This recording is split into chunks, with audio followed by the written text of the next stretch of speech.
pay your money. Go ahead and resign and announce that this is your final year. Make it look good for everybody. Yeah. Because he is the school's all-time winningest coach by over 100 wins. Yeah, not even close. Not even close. He was a quarterback there for some good teams. He's been around for their most successful years of football for the most part. Yeah, I said it yesterday. Like, I hate that it's going to go down like this because now, a guy that once kicked a painter out of his house for wearing an Oklahoma shirt is probably going to turn on his school. And he's probably going to be bitter and resentful. And, hopefully in 5 or 10 years, they'll have a ceremony and they'll retire whatever and they'll unveil a statue and he'll come back and he'll get the standing ovation. But I think it is going to be a really, really interesting, probably bitter relationship for a few years. Let me ask you this. It was just 2 years ago he was playing in the Big 12 championship game? Yeah. Year before last? That's the one they lost to Baylor? No, it was the goal line stand. Goal line stand against Baylor, wasn't it? Yeah, well, that was 3 years ago because they would have been in the college football playoff. I think 2 years ago was Texas winning the Big 12 on their way out, but I think they beat Oklahoma State. So I think Oklahoma State played in it back-to-back years. I think that's right. Yeah. The last one I remember. 3 years ago was when they would have actually gone to the college football playoff. Yeah. I thought they lost to Texas 2 years ago. Yeah, that was the one I remember was right there at the goal line stand. Yeah, I remember you and I watched it in the Mercedes-Benz Stadium because it was right before Alabama and Georgia, and it was just a remarkable finish. The game was on Friday, so we've had Saturday, Sunday, Monday, and now this story comes out. So I'm kind of with Lance. It feels like there was probably some negotiation going back and forth, like probably Saturday morning, the power booster, whoever came to him and said, okay, that's it. How do we want to end this? And Gundy probably said, oh, it ain't ended. Oh, and I got to be honest with you. Like, that's a tough job. Like, there's people that will want that job because it is a Power 4 job. But now you're talking about arguably the worst Power 4 conference and one of the bottom half teams in that conference. Well, just going financially, okay, BYU in that league. Better. Texas Tech now. Better. I'm just people that spend money. Spending money. Baylor is spending money. Kansas has that new booster guy that just is donating money to that program. Still don't think Colorado's where them and Oklahoma State are about the same place. Kansas State's going to be about the same place. Iowa State about the same place. Iowa State's about the same place. But Arizona probably about the same place. Yeah, Arizona State probably about the same place. But, I mean, those are 4 big dogs right there that are spending a ton of money. That Oklahoma State, I don't know what Boone Pickens' kids feel like, but Boone Pickens isn't donating what he used to. That makes it a tough gig. It does. I mean, the names that are immediately going to get mentioned are going to be Alex Golish, which I would not leave for that. One place, nextround.store. From our Next Round hats to the logo tees to the all-time best-selling Y'all Can Have the Rest shirt. You can look your best by shopping with us at nextround.store. Take the next round anywhere with nextround.store. This is what being a NASCAR fan is all about. Singular history and tradition. Thank you, everybody, for coming out. And triple-header playoffs action to ratchet up the stakes. Throw in a can't-miss concert, and you've got more than a race. You've got Talladega. NASCAR Playoffs Weekend at Talladega, October 17th through the 19th. Get your tickets now at TalladegaSuperspeedway.com. Ticketmaster, the official ticketing partner of NASCAR. Have you been injured in an 18-wheeler accident, company truck accident, a car accident, or work-related accident? Call Alabama's largest personal injury firm. Alexander Shinara Trial Attorneys will fight for every dollar you deserve, and it won't cost you a dime. Trust me. What do you say, man? Call me, Alabama. Call 659-777-7777 or go to Shinara.com. No representation made that the legal services provided are better than legal services provided by other attorneys. Jim Dunaway, Lance Taylor, Ryan Brown.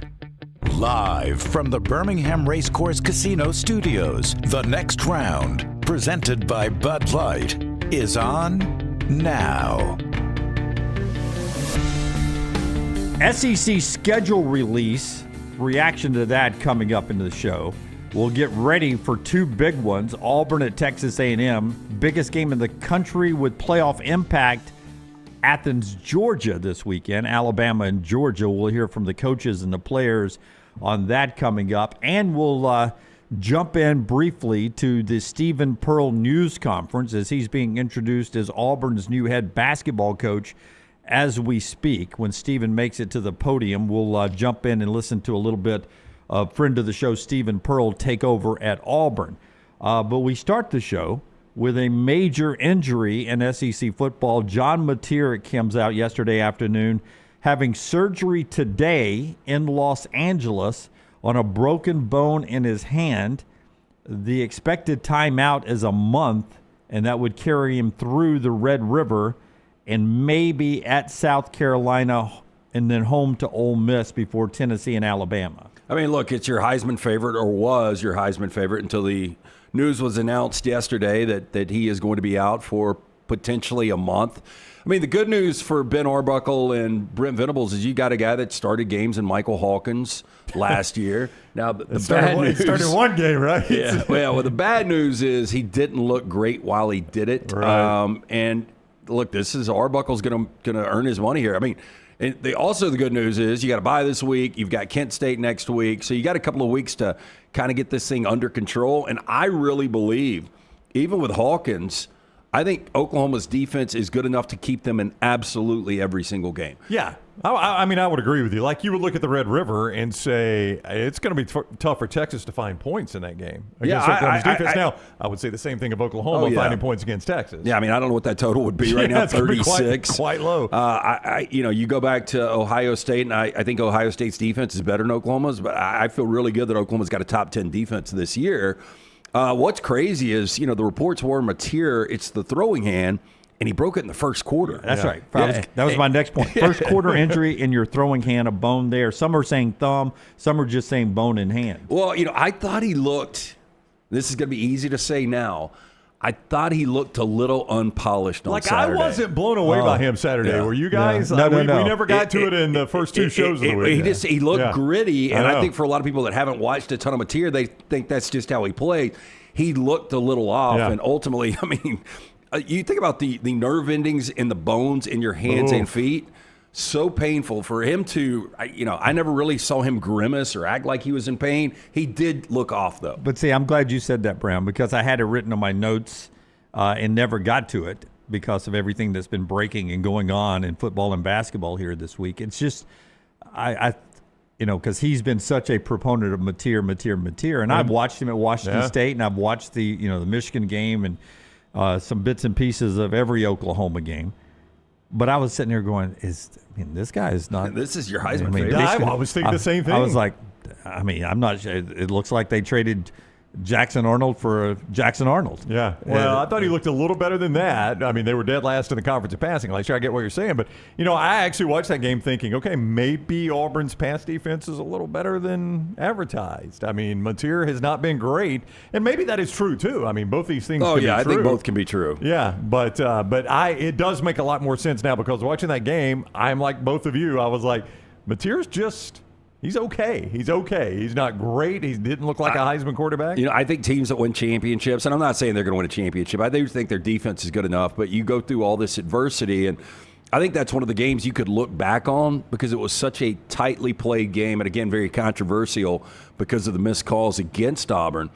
But if it comes back and they actually get to a college football playoff, which I had them in a college football playoff at 10-2, people are going to look back to that game and be like, damn, what a baller, like being able to play through a broken hand for basically an entire game. And this may be, Jim, eventually, we won't know this until the very end, but this may be the ultimate test of the committee takes injuries into account. I mean, if they drop, not really the Red River, maybe that South Carolina game, like if they drop that South Carolina game and then they end up 9-3, say their only other loss is Alabama or something like that, right? And they're 9-3, and you look back and like, yeah, they're 9-3, but with Mateer, they only had the one loss.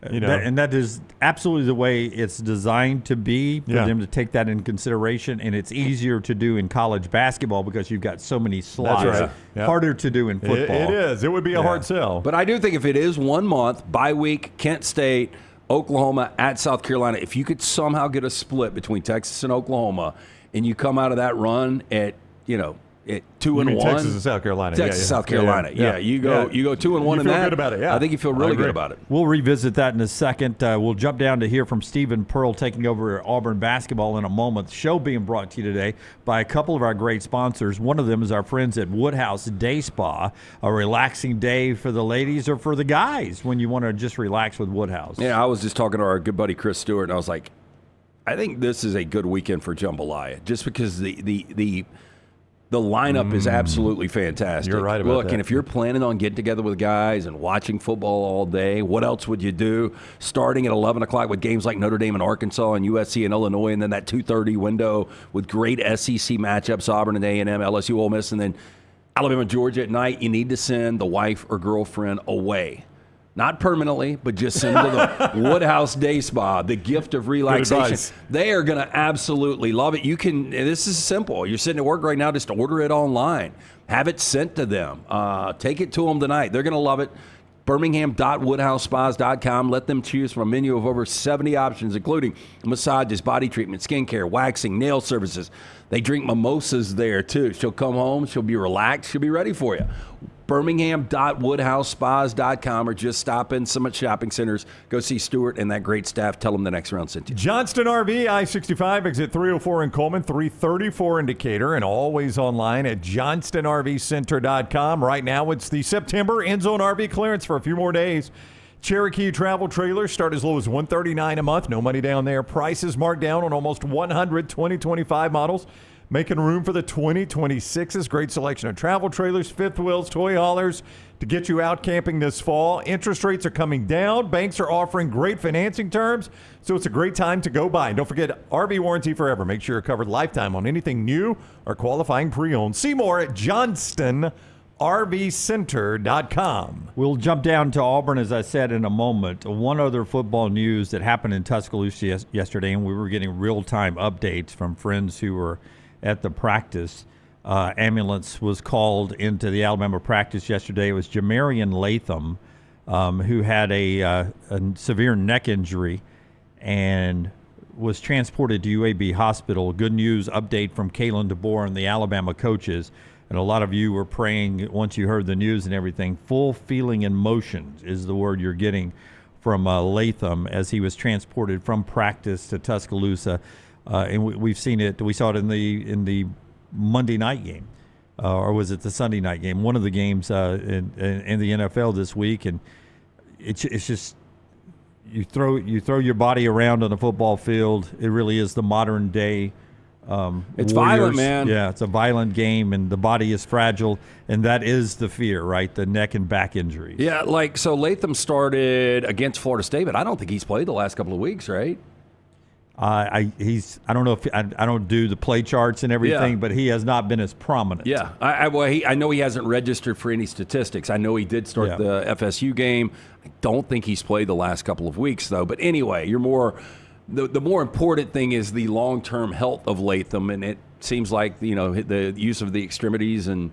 There were positives coming out of that when it sounded so bleak early on. Yeah, I mean, a place like Alabama's got such good medical facilities. When someone leaves in an ambulance, it has risen to an extremely serious level. That's right. And that's what's scary about it, really, is, as people, the media, and everyone there in Tuscaloosa was kind of around practice. When you see an ambulance leaving, it has risen to a serious level because so much of that they can take care of in-house because of their medical facilities of the people that are on staff there. So thankfully, this one appears to have turned out much better than it initially appeared. Michigan State had a similar situation Saturday night. That was really scary. And I thought it was, and I'm glad because I was about to bring this up, but the way those two defenders hit, and I think it was Maevo that was going in, and it looked like the guy that went down looks like he delivered. I agree. He I got the thought better end of the hit. 99 was the guy that was down. It was so weird when they eventually showed who was down. I'm like, I don't think he didn't take the brunt of the hit.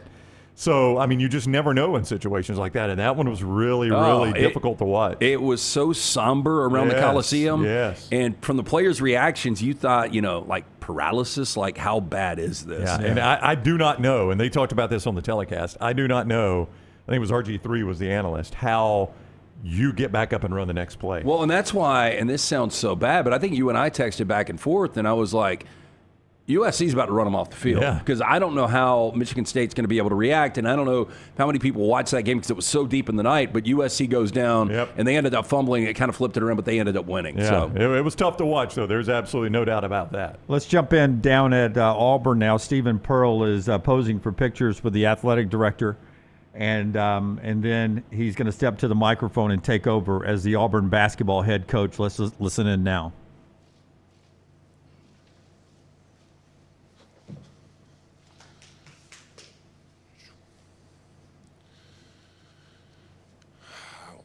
All right. There's only one way to get this thing started, and War Eagle. War Eagle. Thank you all for being here this morning. I wanted to start by thanking our president, Dr. Chris Roberts, our athletics director, John Cohen, our sport administrator, Janan Paul, the rest of John's executive staff, and the board of trustees for this once-in-a-lifetime opportunity to be the head coach of this prestigious program. It's an honor to lead this university and this program into the next chapter of Auburn basketball. I've been preparing for this moment my entire life. The last 16 years, I've been in every aspect that is college basketball. I played at the University of Tennessee, not very well, but I did play at the University of Tennessee as a player, as a student athlete. And then I started my journey here at Auburn in 2014. I started out as an assistant strength coach under Damon Davis. I worked my way up to director of basketball operations, was then promoted to assistant coach, and then was promoted to associate head coach and our defensive coordinator. That journey has shaped how I lead, how I listen, and how I build. It's given me a front row seat to the principles of what have made this program so successful, and that perspective, I plan to carry them forward with purpose.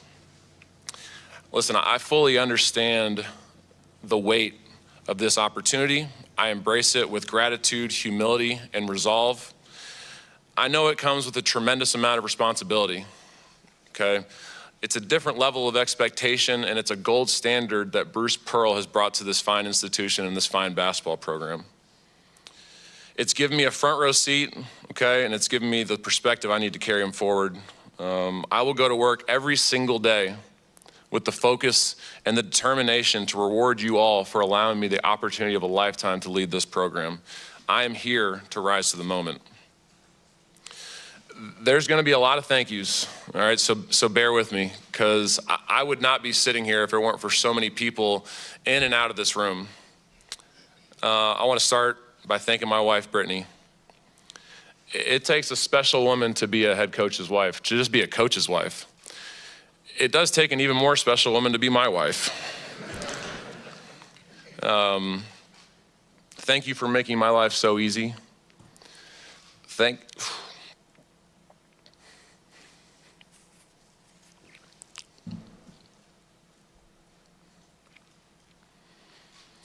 you for being my courage when doubt creeps in. Thank you for making the hardest days feel like something we can conquer as long as we're together. But most importantly, thank you for being Laney's mom. I love you, and I can't wait to continue this journey together. Think about life's greatest moments, all of us.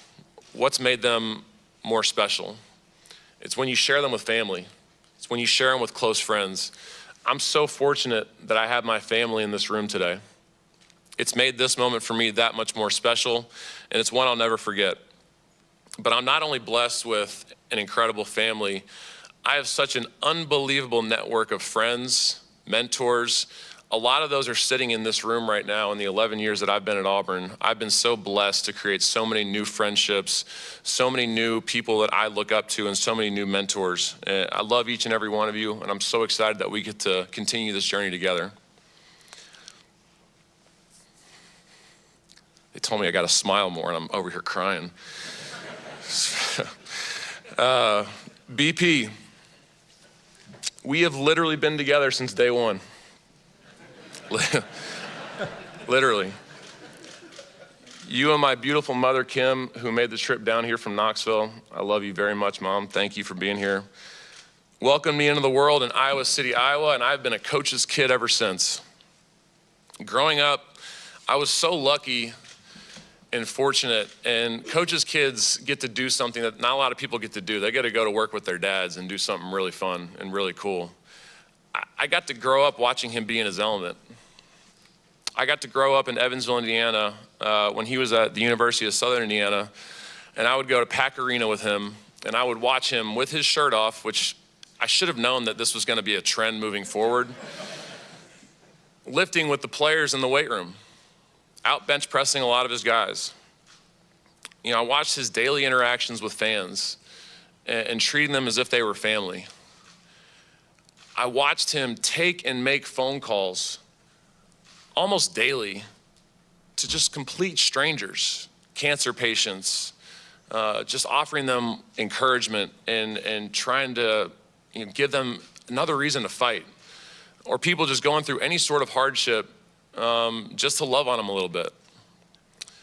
I watched him be involved in every aspect of his program, no matter how small the detail or how small the impact. I remember when we were at Milwaukee, very early in his tenure there, we left the Clotchy Center, we went over to the student cafeteria, and I had no idea what we were doing. I'm like, all right, maybe we're going to have lunch. We walk in the building, and this lunatic gets up on a lunch table and starts screaming at the students, encouraging them to come to the Clotchy Center to watch a basketball game. And obviously, famously at Tennessee, when he showed up with his shirt off and his chest painted for Coach Summit and the Lady Vols. I saw Coach Vickers here. Don't get any ideas, brother. That ain't happening. At the time, I thought this was normal. I thought this is what every head coach did. I thought it was the norm. I thought it was the standard. But quickly after getting into this profession, I realized something really quickly. It's what has made him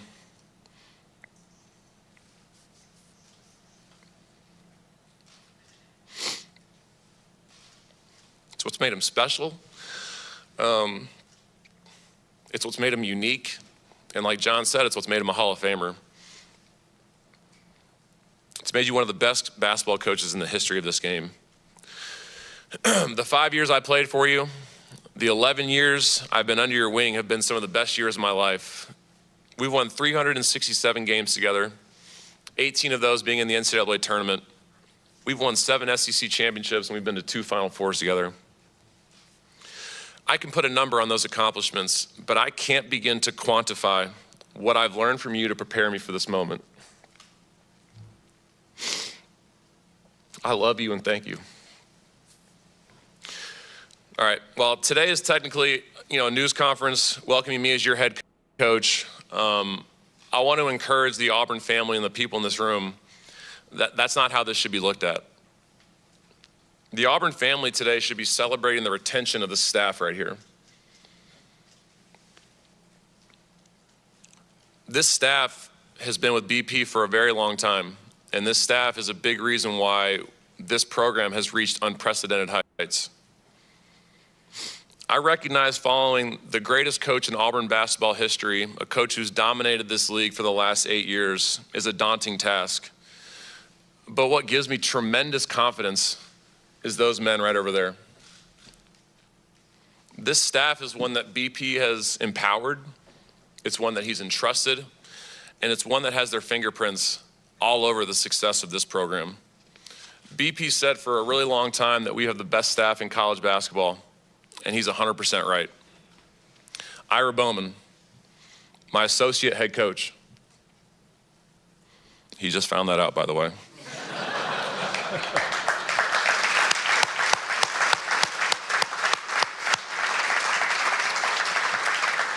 Ira Bowman is the total package. He is one of the best assistant coaches in all of college basketball, and he is ready to be a head coach. He's one of the best player development guys in all the game. He's a mentor. He's a father, unbelievable evaluator of talent.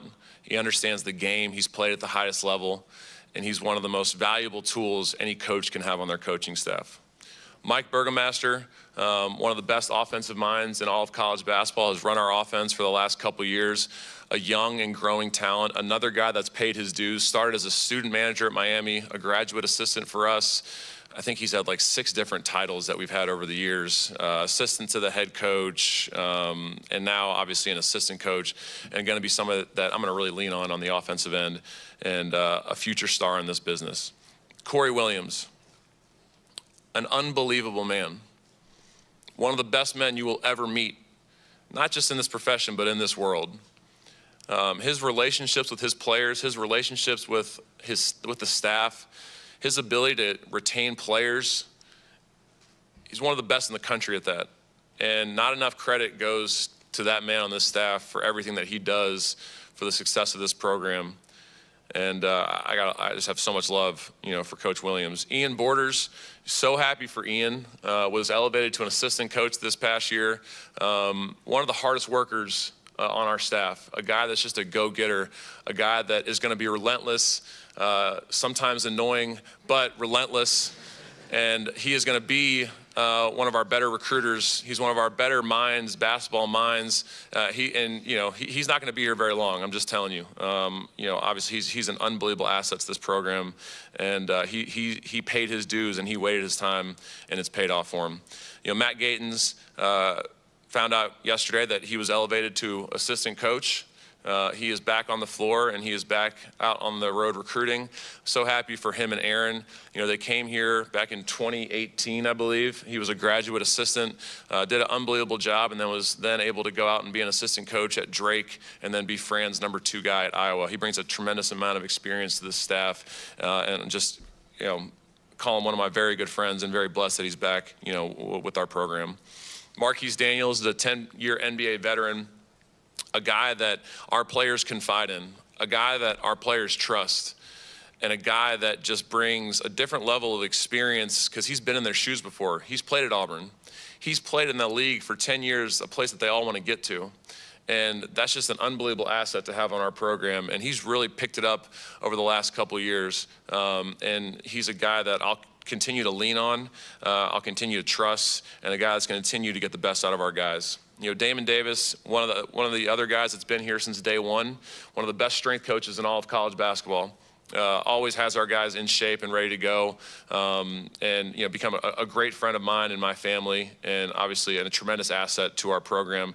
Clark Pearson does as good a job as anyone keeping our guys healthy and on the floor. Maddox Jeffries has one of the most thankless jobs in college basketball as our director of ops. The food's not good enough, the hotel pillows suck, just who knows? And he just wears it and he loves it. And he's going to be a great coach one day. And I appreciate, Maddox and his friendship and his organization, everything he does for our program. And down the line, Bridget Graba, our assistant who keeps our lives in order. Stephen Leonard and Mo Mills, our creative team. We have one of the best creative teams in all of college basketball, not just in college basketball, but our athletics department. And you guys saw the videos yesterday. They did that in a day, you guys. Who's able to do stuff like that and deliver it so beautifully? And Stephen and Mo are a big part of that team.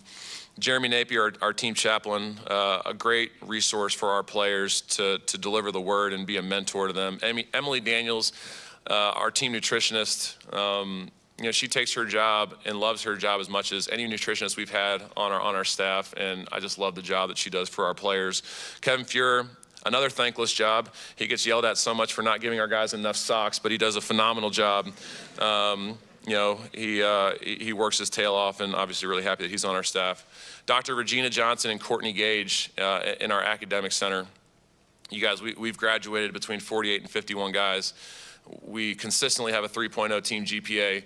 We consistently have 1,000 APR, and that's one of the most important things that doesn't get talked about enough is the commitment to academic success in this program. And it would be impossible without you guys back there. And thank you all so much for your efforts and your diligence with these young men. Our graduate assistants, Reagan, Will, Jack, Jay, and our army of managers.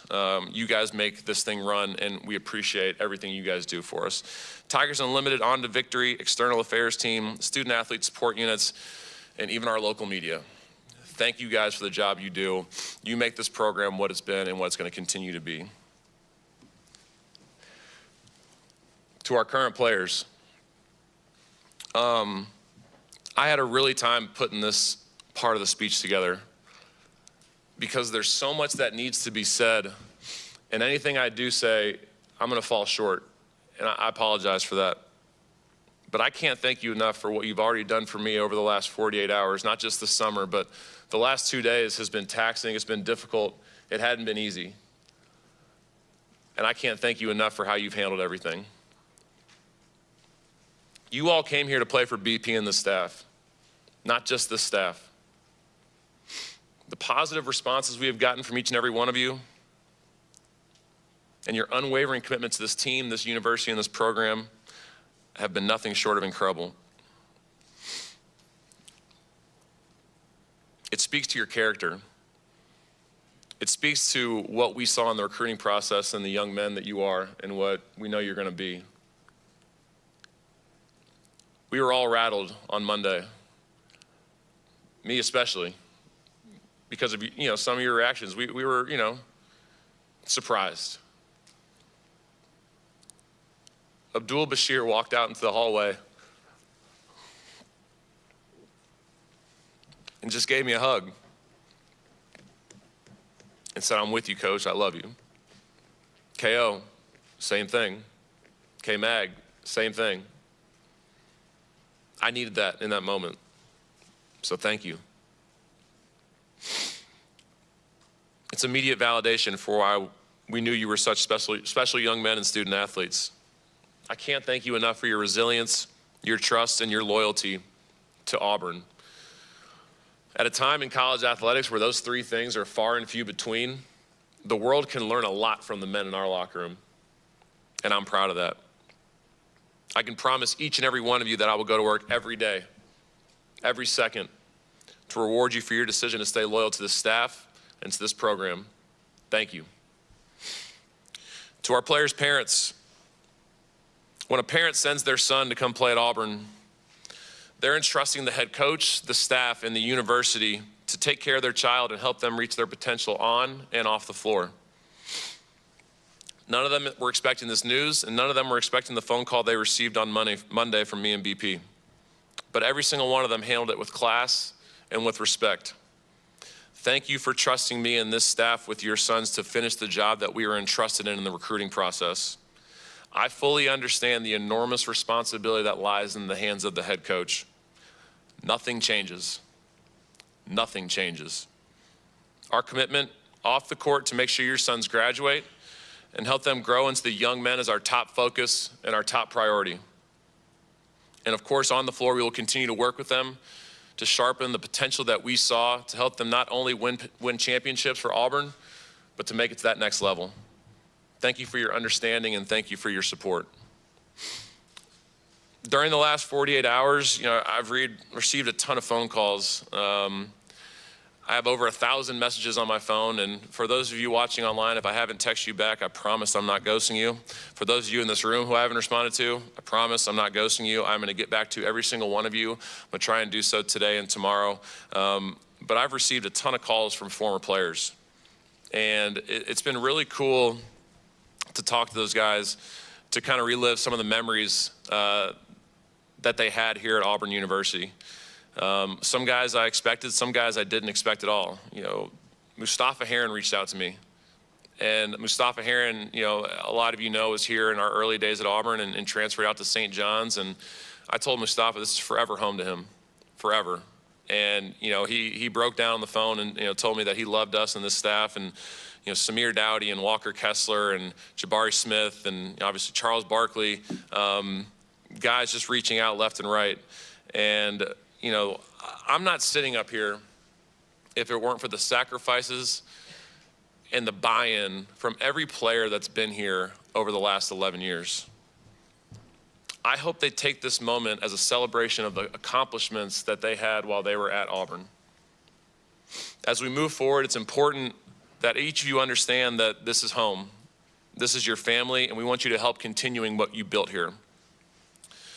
I can only hope that I made you better during your time here because you made me better as a coach, so thank you. Before we talk about where we're going, let's first share how I see the foundation we're building on, okay?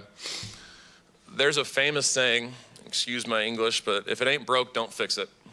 I'd be a fool if I were to change things just for the sake of changing, just to prove to people that I'm not BP. The truth is, so many of the principles and the practices that we've built this program on over the last 11 years are things that all of us have had our hands on every single day in this staff to have the success we've had over the last 11 years. When it comes to academic expectations, our character assessments, team building, servant leadership, recruiting philosophy, player development, offensive and defensive game planning, you're going to see a lot of the same things that you've seen over the last 11 years that has guided us because they've delivered results.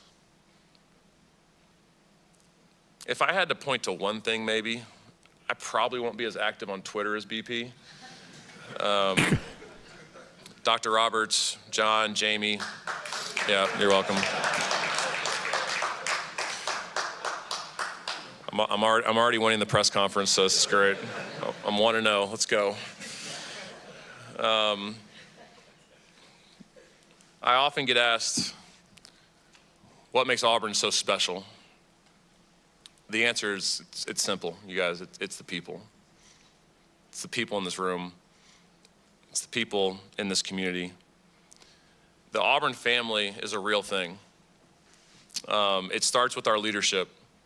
The leadership of this university who are constantly finding ways to have made this the best institution in the country. To the faculty who are educating some of the best and brightest minds in the world today. To many of our coaches who are here right now and our student athletes who compete at the highest level day in and day out. To the students who have created the best home court advantage in all of college basketball in the jungle. To our donors, alumni, and local community who not only pour their support and their love, but their resources into making sure that this university and this athletics department stays at the highest level. That's what makes Auburn the loveliest village on the plains. I started my coaching career here. I asked my beautiful wife to marry me here. Our daughter Lainey was born here, and now I'm blessed to land my dream job here. To everyone watching and everyone in this room, I give you my word that I will pour every ounce of my being into every facet of this program to help sustain and build on the success that we have accomplished together. Thank you guys, and War Eagle. All right, that's Stephen Pearl being introduced as the Auburn basketball coach down there for continuing coverage of the news conference, War Eagle Plus. War Eagle Plus, you can go check that out. And we'll have a lot of the Q&A with the media coming up later on our social media platform. Brooks and Forrester will send that out at Next Round Live, The show being brought to you in part today by our buddy Alexander Shinara. Yeah, he is the guy that you go to when you're in need of an attorney. Alexander Shinara, trial attorneys. You don't pay a dime unless they win your case. Shinara.com, Shinara.com. He's a Birmingham guy, and one thing he wanted to do was create a firm that can handle anything his community of Birmingham faced, and they do that. Not just personal injury claims, but claims for fire and storm damage, bad drug and device claims, disability workers' compensation, and a host of other claims. Shinara.com, Shinara.com. And our friends at Walk-Ons, where every day is game day, whether it's a post-win celebration, drinks after work, or taking the family for some made-from-scratch favorites with our friends at Walk-Ons. It's your go-to for good times with wall-to-wall TVs to watch all the games. Craft beer and cocktails in bold flavors for fans of all ages, from melty mozzarella logs to the Hall of Fame level burgers. Stop by today or order online in the app. Walk On Sports Bistro, Trussville, Greystone, Stadium Trace. It's game on with our friends at Walk-Ons. While we have the Auburn fan base attention, tonight on ESPN at 6 o'clock Central Time, an E60 documentary, The Many Lives of Lane Kiffin. In there, you'll hear Landry Kiffin, Lane's daughter, say that her and her friends convinced Lane to stay at Ole Miss and not take the Auburn head coaching job. It involved a song that she knew would emotionally touch him, and a bunch of pictures, I assume, of her and him at Ole Miss together, walking around the campus and spending time together, that her and her friends set it up in the office, and he didn't know what was coming. And then she played the collage and the montage that they had edited and put together, bringing him to tears. And he said, I had not accepted the job yet. I had not made up my mind until that moment, and that's when I decided to pass on Auburn and stay at Ole Miss. That's just a part of an hour-long documentary of the many lives. I don't know if he would have gotten the job. That's what I was going to ask. I don't remember him getting offered the job. Well, you control the narrative in this now, because it's not like John Cohen can come back and say, yeah, he was our first choice. I mean, all Cohen could say if he's ever asked about that is, no, Hugh Freeze was our first choice. And, I mean, I don't think Cohen's going to spend a whole lot of time talking about that. So you kind of control the narrative on it. In terms, I'm not saying this didn't happen, but in terms of how close you really were to accepting the job, being offered the job, whatever the case might be. Yeah. Well, here's the thing. Back when this was going on, and so what has it been, 3.5 years? Boy, time flies. Yeah. But I remember the ceiling leaking and all the speculation that maybe he was going to get offered this job. And at that point, his season imploded, remember? Oh, yeah. Yeah, it did not end well. And a lot of people blamed the distraction of the potential Auburn job. At that point, though, I thought Auburn was kind of an upward move. Those are equivalent programs right now. Ole Miss is actually a better spot right now, but would you guys not agree? I never thought Ole Miss would be on even par. We saw Tommy Tuberville leave Ole Miss for Auburn, but I don't think you leave Oxford for Auburn now. It's a different world now. Indiana's on par with a lot of jobs, and everyone else on par with. Yeah, absolutely. All right, just a little note for you. 6 o'clock ESPN. Apparently, it starts with Lane in a hot yogurt class, and it ends with him getting frozen yogurt and everything in between. The many lives. It goes into Tennessee, USC, and all that. Ryan McGee. And Paul Feinbaum, big features. Do we get Joey Freshwater? I don't know. Many lives. It's kind of a tease. 6 o'clock tonight on ESPN. Show being brought to you before Brownie tells you about NASCAR by our friends at Coca-Cola. Hey, Auburn fans, enjoy the refreshing taste of Coke Zero Sugar. Same for the Bama fans out there. Coke Zero Sugar, because fan work is thirsty work, and our friends at NASCAR in Talladega. That's right. You can go see the Yellowwood 500 weekend at NASCAR's best and biggest track, the Talladega Superspeedway. 877-GO-TO-DEGA, TalladagaSuperspeedway.com for tickets. And don't forget, you can upgrade your weekend with the Coolray Garage Experience. It's the best in NASCAR. This is going to be a fun event. October 17, 18, 19, Friday through Sunday racing, capping off with the Yellowwood 500 at the Talladega Superspeedway, part of NASCAR's playoff series. Get your spot now in the infield, in the camping area, and in the grandstands. TalladagaSuperspeedway.com or 877-GO-TO-DEGA. Take the next round anywhere you go with official Next Round gear. Buy yours today at nextround.store. Have you been injured in an 18-wheeler accident, company truck accident, car accident, or work-related accident? Call Alabama's largest personal injury firm. Alexander Shinara Trial Attorneys will fight for every dollar you deserve, and it won't cost you a dime. Trust me. What do you say, man? Call me, Alabama. Call 659-777-7777 or go to Shinara.com. No representation made that the legal services provided are better than legal services provided by other attorneys. This is what being a NASCAR fan is all about. Singular history and tradition. Thank you, everybody, for coming out. And triple header playoffs action to ratchet up the stakes. Throw in a can't miss concert, and you've got more than a race. You've got Talladega. NASCAR playoffs weekend at Talladega, October 17th through the 19th. Get your tickets now at TalladagaSuperspeedway.com. Ticketmaster, the official ticketing partner of NASCAR. What a matchup we've got, folks. Just nonstop action. The energy is electric and the fans are all in. An intense game like this calls for a Coca-Cola. Ah, crisp and refreshing. That's a game changer. Yeah, that taste scores every time. And just like that, they're back at it. Passionate fans and an ice-cold Coca-Cola. Now that's a winning combo. No matter the team, no matter the sport, everyone knows fan work is thirsty work. Enjoy a Coca-Cola. Twin Peaks is the best in the game. Here, you're in the red zone for every college rivalry and divisional matchup all season long. I mean, where else are the scenic views as good as your view of the game? Only at Twin Peaks, the #1 sports bar. Hey, there's nothing worse than waking up to a plumbing problem. Don't get caught in a flooded house. Call the guys at Hemp Hill Services. Adam, Chad, and the team at Hemp Hill are the only ones I trust to fix it and fix it right the first time. Hemp Hill Services does it right and always at a fair price. For all of your plumbing, cooling, and heating needs, trust the name that Birmingham has trusted since 1954. That is Hemp Hill Services. Call now, 205-229-2090. That's 205-229-2090. This hour of The Next Round is presented by the Birmingham Racecourse Casino, now featuring 7 days of giveaways with your chance to win a share of up to $125,000. The more you visit the Birmingham Racecourse Casino, the more chances you have to win. Catch up on all today's Next Round on demand through the podcast platform of your choice, Apple, Spotify, iHeart, or Google Podcast, wherever you listen. Always like, follow, subscribe, and turn on automatic downloads so you never miss any part of the Next Round.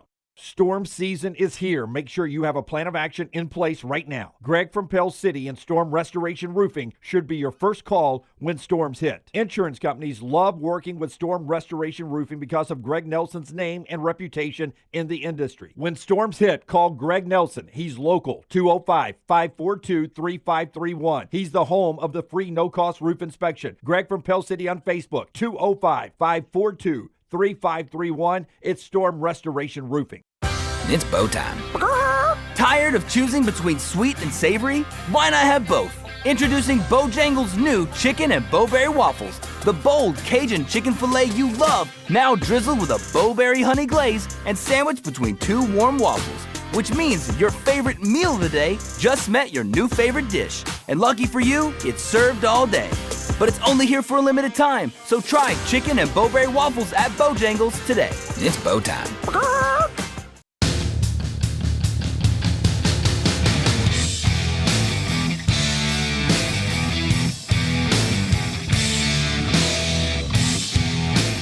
All right, rolling on. We got Chris Doering with us at the top of the hour to talk about the upcoming week in the SEC. We're going to jump in, though, to Alabama at Georgia now. Brownie's going to update us on the MyBookie line for that game and a couple others real quick as we get back to college football. Yeah, Auburn's still a 6.5-point dog at Texas A&M. Alabama still a little smaller dog, but still a dog in Athens. The Crimson Tide a 3-point underdog. A couple big national games and SEC games. Penn State a 3.5-point favorite at home against Oregon, and still Notre Dame holding as favorite in Fayetteville. They're a 4-point favorite as they take on the Arkansas Razorbacks. All those games can be played right there at mybookie.ag. Code next round when you sign on at mybookie.ag. That gets you that sign-on bonus we give you when you sign up, where you get a $500 bet back bonus. You make your first bet, they cover it up to $500. You lose right back into your account. MyBookie.ag, code next round. Bet anything, anytime, anywhere, and get that bet back bonus with MyBookie.ag, code next round. And our friends at the Pants Store, for you Bama and Auburn fans out there, War Eagle and Roll Tide to you for the big football weekends coming up. If you're hitting the road or if you're getting going to a party to watch the games, go in some new Bama and Auburn gear. The hats, the quarter zips, and all the name brands from Horn Legend and Cutter and Buck and Antigua and Gentile. And then for the ladies, don't forget they got the white sneakers and the fall boots. You know, it's officially fall. The perfect dress, the romper, whatever you want, all right there. Free alterations and free gift wrapping. Huntsville and Auburn and Tuscaloosa, Oxford and Mississippi. Maybe that's one of the lives of Lane Kiffin tonight on E60. And, of course, all the stores here in Birmingham or anywhere in the country online. They'll ship anywhere. Pantstore.com, pantstore.com. Tyler, if you will, give me cut number 10, Kane Womack first. I think both of these defenses, I want you to hear from both Kane and Kirby Smart and then react to what I'm saying here. Both of these defenses have showed, unlike years past at Alabama and Georgia in this rivalry, some chinks in the defensive armor. Kane Womack first. It went horribly wrong in Tallahassee for his defense. Here's Kane. I think Coach DeBoer has a very good pulse for our football team right now. I think we've made some adjustments to give ourselves the best chance to be able to play responsive football on the road in adverse situations. And so, for us as a football team, it's a mindfulness. I think our players, they're great young men, they're great kids. They they get whatever we emphasize, we tend to get from our players. And so, we have made that a huge point of emphasis. I think you've seen that at home in the energy and juice that we've brought from our sideline, the passion that our guys have played with the last 2 games.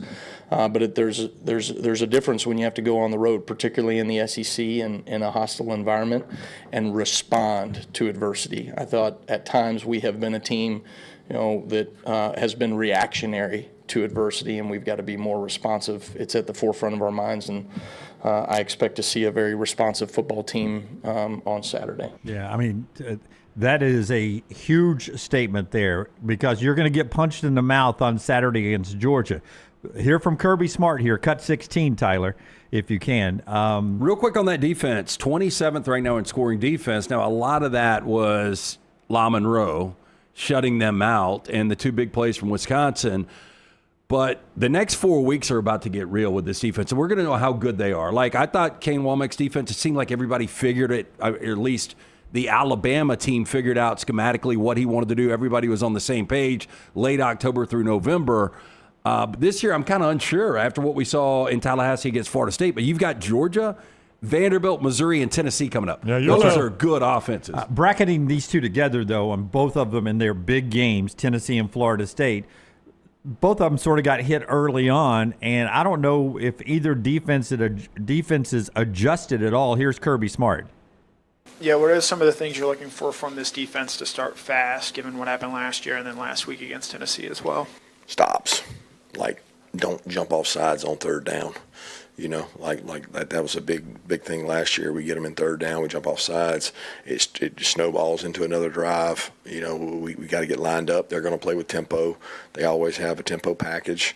We got to get lined up. We got to play. We got to cover people. You can't run and hide from covering people. There's nothing that you can do to help yourself sometimes in their spacing where you got to put hands on people and you got to cover them. So we got to control the line of scrimmage, stop the run, affect the quarterback, and cover their people. And if you don't do that, then they're going to score. I mean, they got good players. That's all you have to do is all those things Kirby is saying. But to your point, Alabama sort of failed at doing that against Florida State. Totally different offenses. But Georgia failed to do that at Tennessee, too, defensively. Yes. I mean, they gave up 21 first-quarter points, and they looked like they weren't going to stop Tennessee the entire day, and then things kind of flipped around and ended up being an incredible game. Going back to Florida State, their ability to run the football in Alabama was really disturbing. 230 rushing yards. A lot of people are going to say Castellanos, but he only had 78 of those, which is a lot for a quarterback. Stockton can run it a little bit, but you're going to see a heavy dose of Nate Frazier. Yeah, I would think so. Passing deep. Now, listen, but give you a stat because it's only 3 games. This stat can be misleading, and it is, I think, but the numbers are the numbers.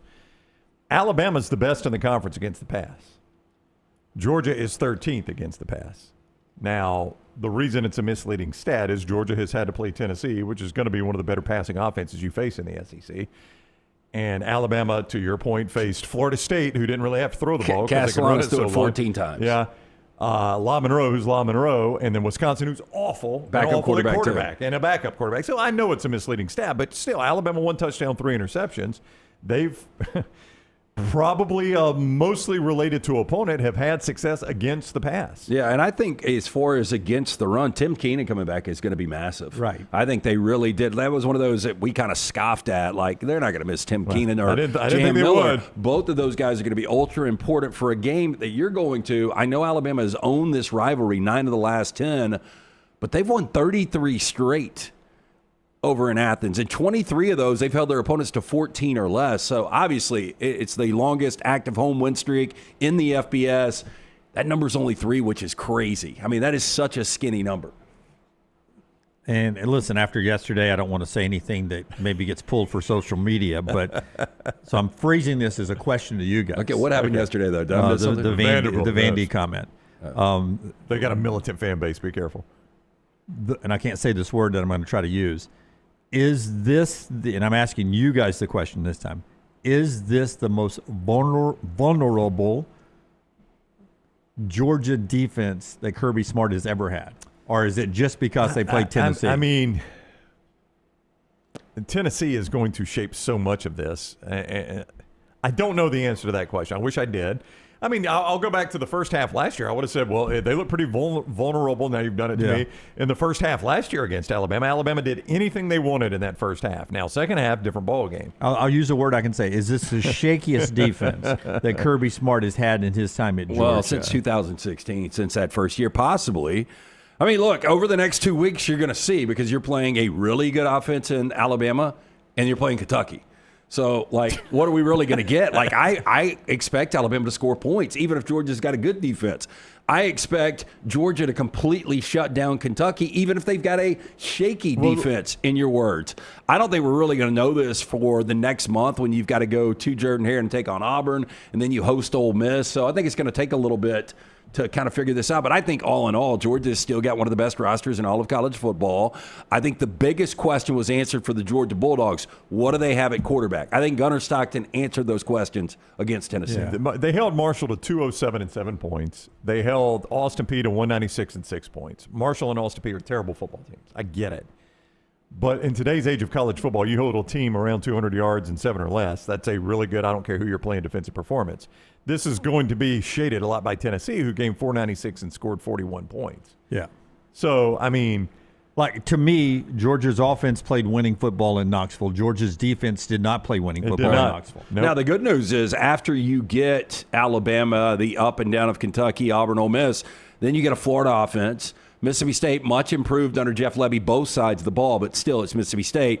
A Texas offense, Charlotte, and then Georgia Tech. So I still think this defense is going to be a top 20 scoring defense when it's all said and done. If they had not played Tennessee, if this were game 3, you'd be like, man, this dang Georgia defense. Oh, if they were coming off Kentucky, probably another 7 or less points. The defense giving up 6 points per game. You'd feel like this one Kirby's better defense. Yeah, same-o. Yeah. All right, so that's Alabama, Georgia. We'll talk more about that game throughout this show. Chris Doering at the top of the hour and throughout the rest of the week. By the way, Alabama, since beating Georgia last year, 7-5 overall, 5-5 in Power 4 games. It's insane.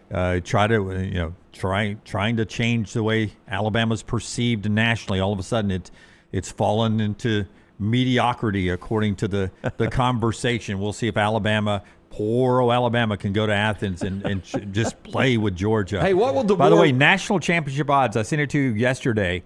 Can you throw those up for me? I was going to say, what do you, because you asked Germ on Monday, Jeremy Bernard, who joins us, brought to you by Innisfree and our friends at Form Energy, but you asked him, what will DeBoer do with the blackout? Will he wear the black gear? I mean, what do you do? According to Germ sent him our Instagram post, and DeBoer's like, I'm all in. I'm all black from here on. Yeah, I mean, I think he's superstitious. You got to do it. Before Brownie tells you about Breakline, here's the latest odds for the national championship. Ohio State, Penn State. There's Georgia, Texas, Oregon, all virtually the same. Alabama's not too far down that list. Obviously, it changes tremendously if they're able to go to Athens and get that win and change the conversation about 5-5 versus the Power 4. No Texas Tech or Indiana on there. I was on that say, graphic yet, LT. Do you think, though, like, how sure are you your national champion is from that graphic? I mean, I'm pretty sure. Pretty sure, I'd be willing to accept that graphic. Obviously, that graphic also before Mateer's injury announced yesterday. I would take that graphic. Let's peel this out. I think they're probably going to win this weekend, but Penn State with James Franklin winning the national championship. Come on. Texas with this offense this year, and Archie start winning. I don't see it, seriously. Miami and Cristobal winning one. A&M can't get to an SEC championship game. And now Mateer's problem. So, like, I don't know, process of elimination. You just bunted a lot out of there. Yeah, more than half. Tell us about Breakline, Brownie. BreaklineOptics.com. Code TNR30 saves you 30% on your order at BreaklineOptics.com. These are glasses that are built to last, built to look good, built to fit great. And you can buy them right now at BreaklineOptics.com. These lenses are indestructible. We've tried it ourselves at our building. Cleve from Breakline brought them up, brought a mallet with him, and said, just pound them in the pavement. See if you can break them. We could not. You will not either. These things are built to last. They look great. They feel great. BreaklineOptics.com is where you go to find all their styles.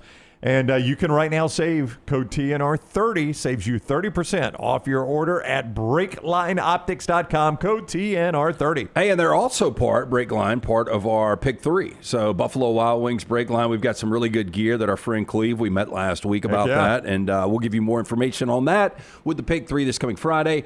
But speaking of glasses, look, those are good glasses to wear. The sunglasses from Breakline. The ones you don't want to wear are the ones you got to go out and you get your prescription for, or you're wearing the contacts. You have to take them out at night. You have to put them back in the morning. Pain in the ass. You're wasting money. Make the phone call that I made back in 2003 to Michelson Laser Vision, 205-969-8100. Ask for Amy. Tell her the next round sent you. She is going to hook you up with an absolutely free consultation, zero to lose, to find out if LASIK is right for you.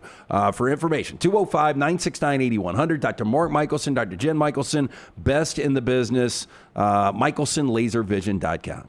All right, we've got a new re-release in theaters tonight. It is It from 2017 with Bill Skarsgård playing Pennywise the Clown.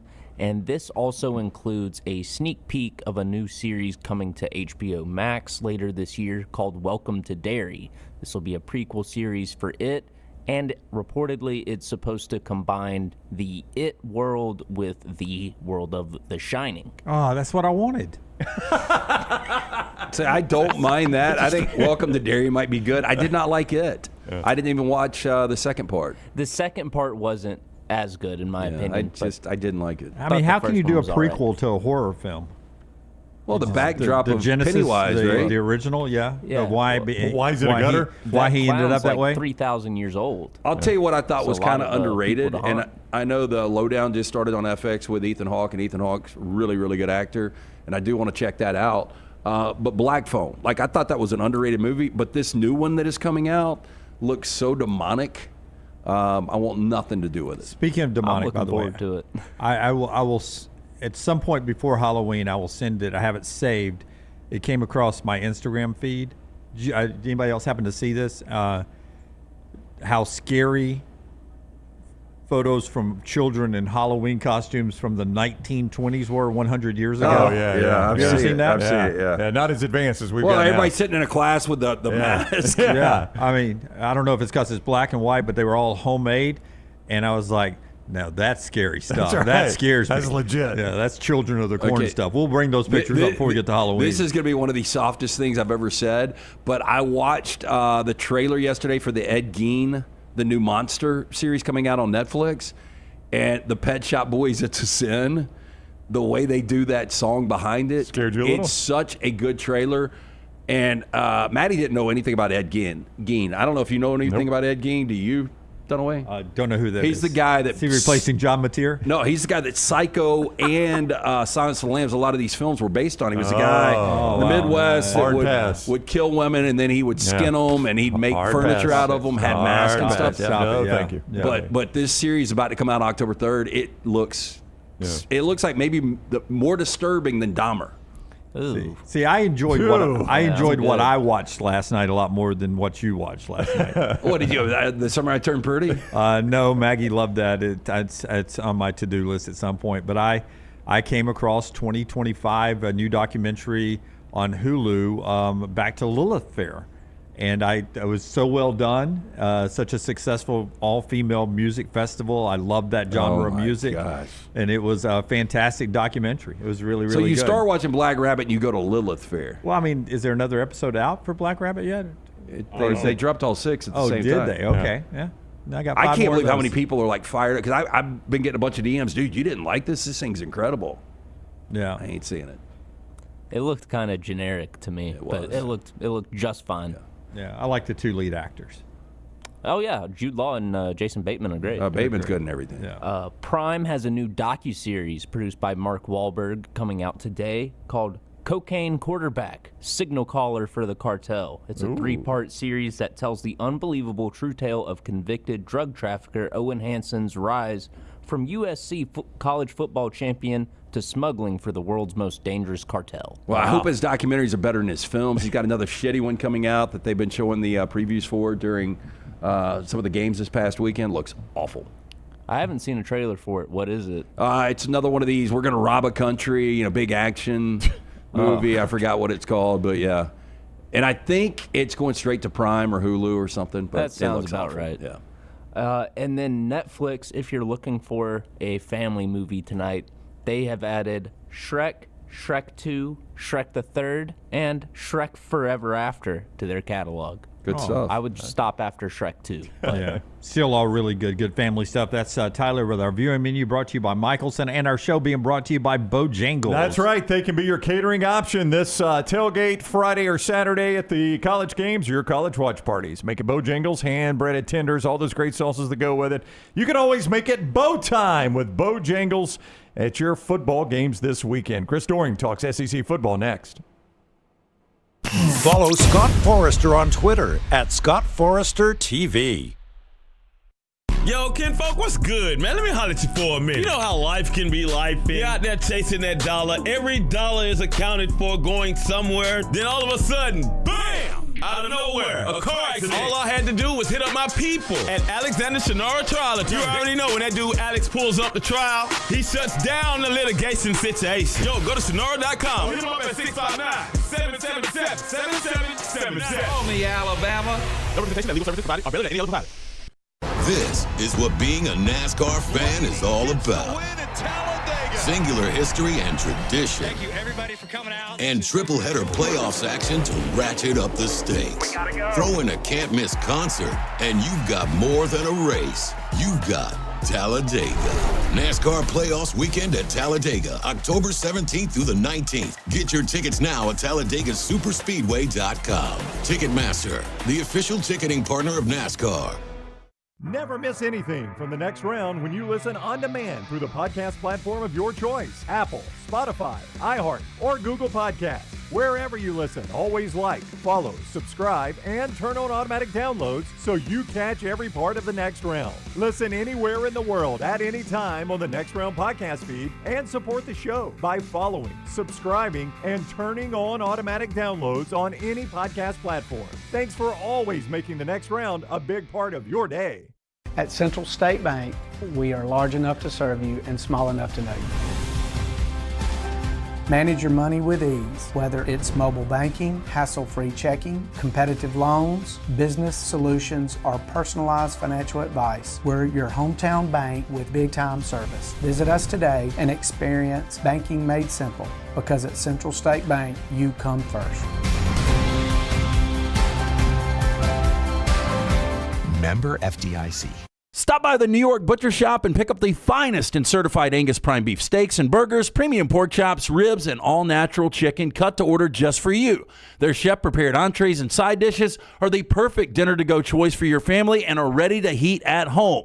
With a great selection of fine wines and desserts, the New York Butcher Shop is your one-stop dinner shop. 2 locations to serve you, Cahaba Heights and on Highway 119 in Greystone. The New York Butcher Shop. Rare quality, well-done service.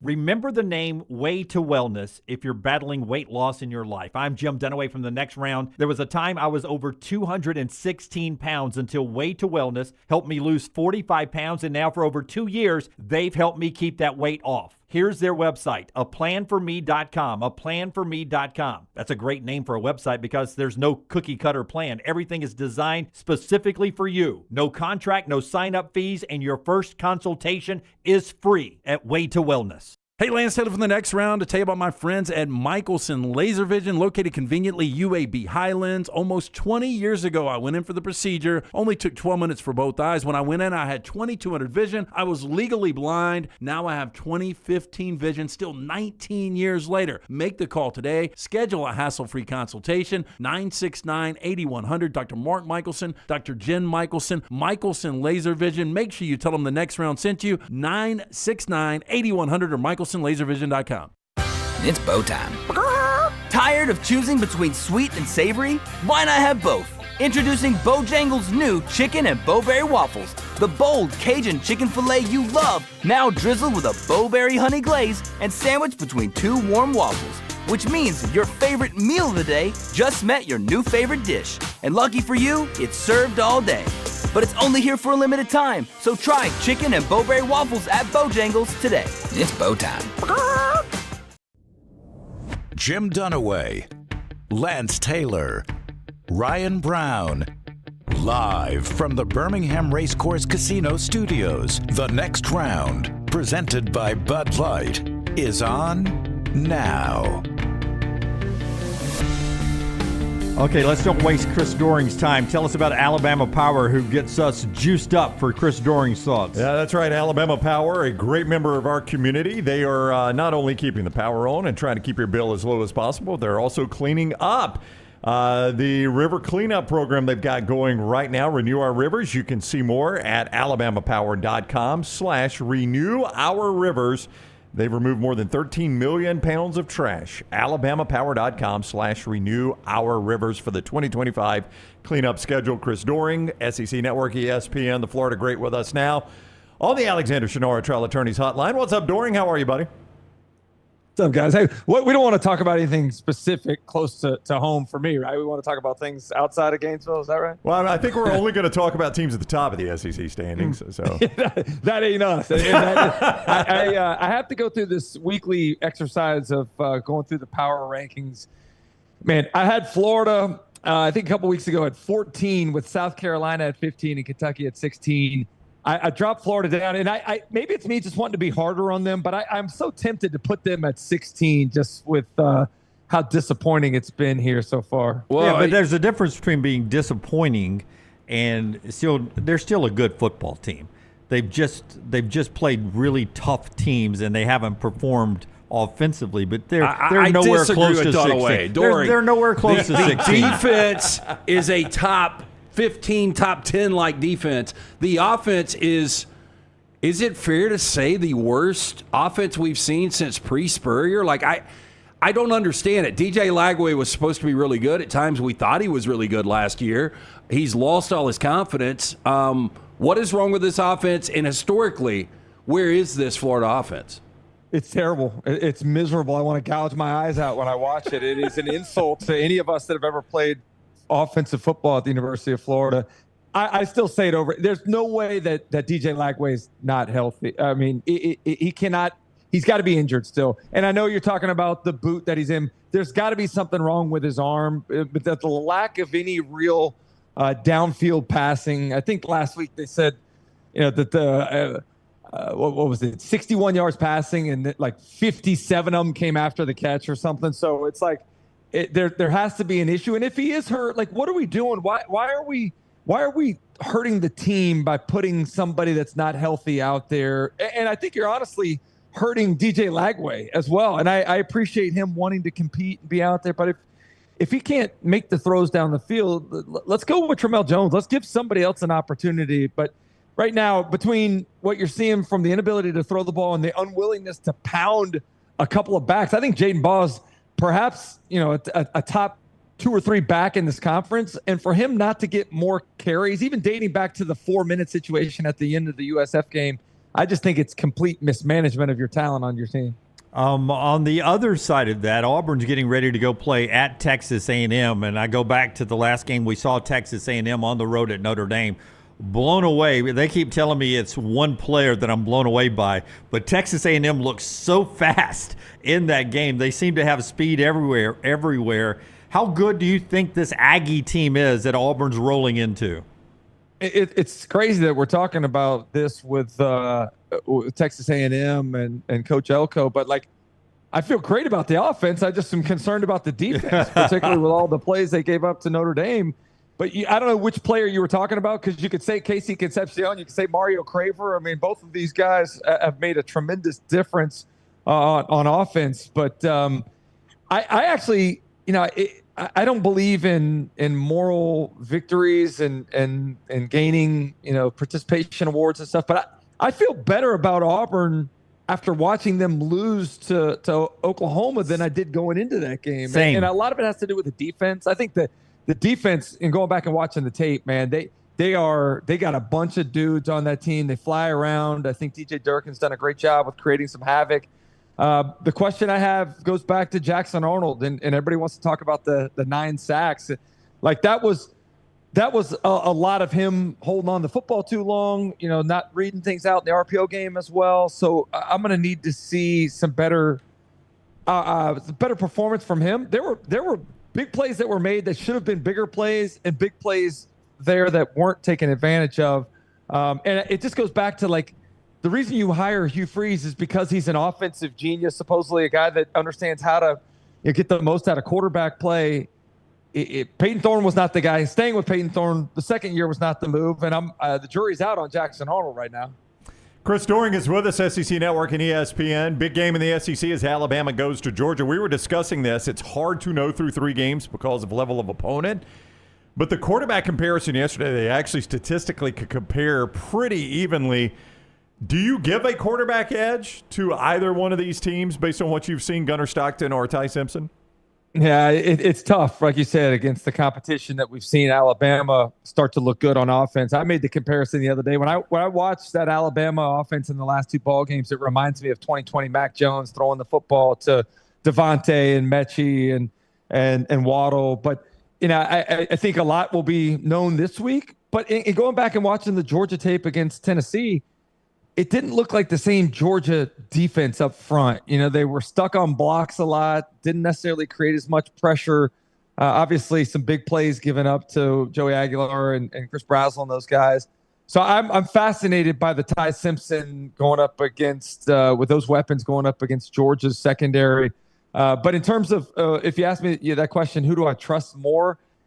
I'd probably lean Ty Simpson slightly, but I did see some stuff with Gunnar that I really liked. I mean, the fact that the first offensive snap is a double move where they're throwing deep tells me all I need to know about what Mike Bobo and Kirby Smart feel about where Gunnar is. And that 4th down throw to Humphreys was as good as a throw I've seen all year long. So I love this game. I'm excited about every aspect of it. And I think maybe one of the biggest things is what's the mental edge that exists for Alabama with the history of that series in the last 10 meetings. On this side of the mic, Doering, we talk about distractions. Look, you've been on both sides of it, and Georgia's doing another blackout, and we all remember the infamous 2008 blackout where Scott Cochran, the strength and conditioning coordinator back then for Alabama, said we're going to their funeral, and Alabama completely whipped that ass.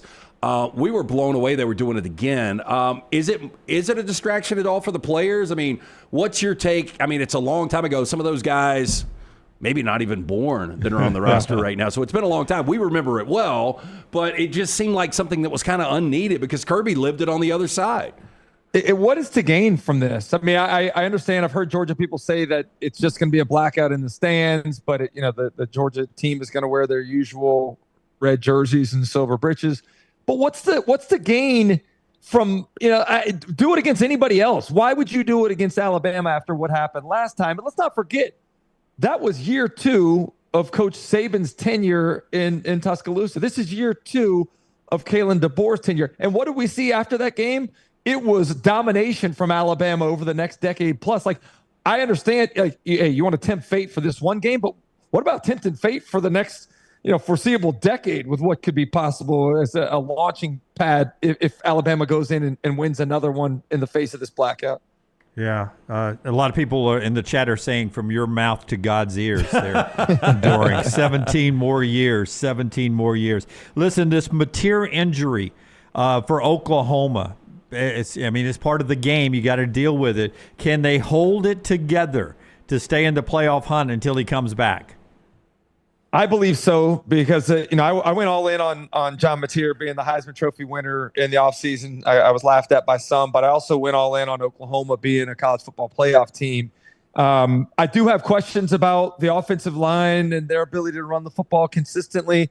But one of the reasons you go in and get Ben Arbuckle is because of his offensive mind and what he's capable of doing. He's done it with 3 different quarterbacks at Washington State. Michael Hawkins is a very talented player that can give you some dual threat ability, just like Mateer can.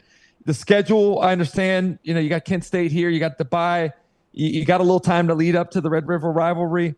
I don't know whether or not they can win that game without him, but I also know that I don't really trust Texas's offense right now. We're going to see Texas a little more in the swamp in a couple weeks. So I think they can do enough to hold the line. I think the defense is elite and gives them a chance to win every single ball game. I think the biggest thing will just be, can Michael Hawkins protect the football and not put them in adverse situations defensively? So some guys are just better under the lights. And Trinidad Chambliss, winning a national championship back-to-back years at Ferris State, over 50 touchdowns last year. He looks the part of an Ole Miss Lane Kiffin quarterback. Will we see Austin Simmons again, and how good do you think Chambliss is? I think it's funny the wordplay that's going on in Oxford right now that Austin Simmons is the starting quarterback. Yeah, he's the starting quarterback. Not healthy. I have a hard time believing he will be healthy this week. I don't care if he's healthy or not. Trinidad Chambliss is the guy. I mean, Trinidad Chambliss has done a number of things well. We knew he was a running threat. I was surprised at how well he's thrown the football. But the best thing he's done is not turned it over. And Austin Simmons, not only did he turn the ball over, but he turned it over at the most inopportune times, at the most inopportune points on the field. So I'm going with the guy that protects the football. I don't know how you guys feel, guys. I made this statement on our show this morning. You may not know the names of this year's Ole Miss team yet. I think this is a more deeper and talented team than what they had last year, albeit more inexperienced than last year. But by the end of the year, you're going to know these guys. There's a lot of really good receivers around the quarterback, whoever it is. And Kewan Lacey is much more like a Quinshon Judkins running back from 2 years ago than what they had last season. I wouldn't be surprised to see him as a threat in the passing game this week too. All right, he is Chris Doering. He mentioned that show this morning, SEC This Morning. He and Bernsey do it on Sirius XM. You can also see it on the SEC Network live on Mondays and Fridays. In season, you see him on the SEC Network and ESPN. Doering, thank you for the time, buddy. We always appreciate it. Yeah, likewise, boy. Love you guys. Take care. Love you, man. Take care. Doering with us on the Alexander Shinara Trial Attorneys Hotline. Chris Doering, the Florida Great. All right. Show being brought to you before I ask you one question about SEC quarterbacks now and 4 downs, but tell us about Inverness Country Club. Hey, it is a great place to find your sense of community. They've got memberships that fit everyone, from the social membership, the racket membership, of course, the golf membership. We are members out there. Absolutely love everything about the Inverness Country Club. Maybe you work from home. What about working from the club while they watch your kid? Childcare is a massive plus from our friends at Inverness Country Club. To take a tour of this unbelievable club, call Aaron today. Tell her the next round sent you. 205-991-8608. Best days happen in Inverness. For more information, you can always go online, iccalabama.com. And our friends at Storm Restoration Roofing, Greg from Pell City there to help you. No cost, no obligation roof inspection. That's where you jump into the Greg world there at Storm Restoration Roofing and having great protection for your home, for its life there. That free no-cost roof inspection, 205-542-3531. And then after you get that roof inspected, Greg, down home, honest guy. He and his wife, Andrea, run the business, locally owned for over 20 years, great with insurance providers. He'll let you know, man, you're good. Call me back in 3 years. You should have this roof for 3 more years, or maybe you need a new one right now. You've got this problem up there. I can fix it for this amount. He's all up front with you. He's got financing available. He works great with your insurance providers. Just absolutely the best at what he does. Storm Restoration Roofing, or Greg from Pell City on Facebook, 205-542-3531. With John Mateer out and the play we've seen on the field so far, not preseason, but the play we've seen on the field, take Mateer out of the conversation. 5 best quarterbacks in the SEC. Aguilar's got to be on the list. I want to put Chambliss up there already. Ty Simpson. Taylor Green. You said Taylor Green. You take Taylor Green and Diego Pavia. Whoa, okay. Who am I missing? Do your Bo Pribula. Yeah, Pribula's really good. So do your 5 again. Do your 5. He said Aguilar, Chambliss, Talon, Diego, and Ty Simpson. No particular order. Let me start with Talon. Okay. Let me go Ty. All right, there's 2. I've got to go Aguilar just based on what our expectation was to where he is 3. now. All right. I'm going to take Diego right now. That's 4. And then it comes down to Chambliss. That's who you said. Yeah, Marcel Reed. I was about to say you're leaving out Marcel Reed. You're leaving out Bo Pribula. You're leaving out Gunnar Stockton. I was about to say Gunnar Stockton. Yep. You're leaving out Garrett Nussmeier, maybe rightfully so. I'm leaving Nussmeier out. That's fine. Can I go 8 and put those 3 in there? If I went a 5th right now, I think it's going to be Chambliss. But we're really going to know what's going on because I think Blake Baker's defense is better than we thought it was going to be. But how good is it really going back to Clemson now? I mean, right now when you look at this LSU defense, it's been somewhat dominant. I mean, they're 9th in scoring defense, 9.2.5 points per game.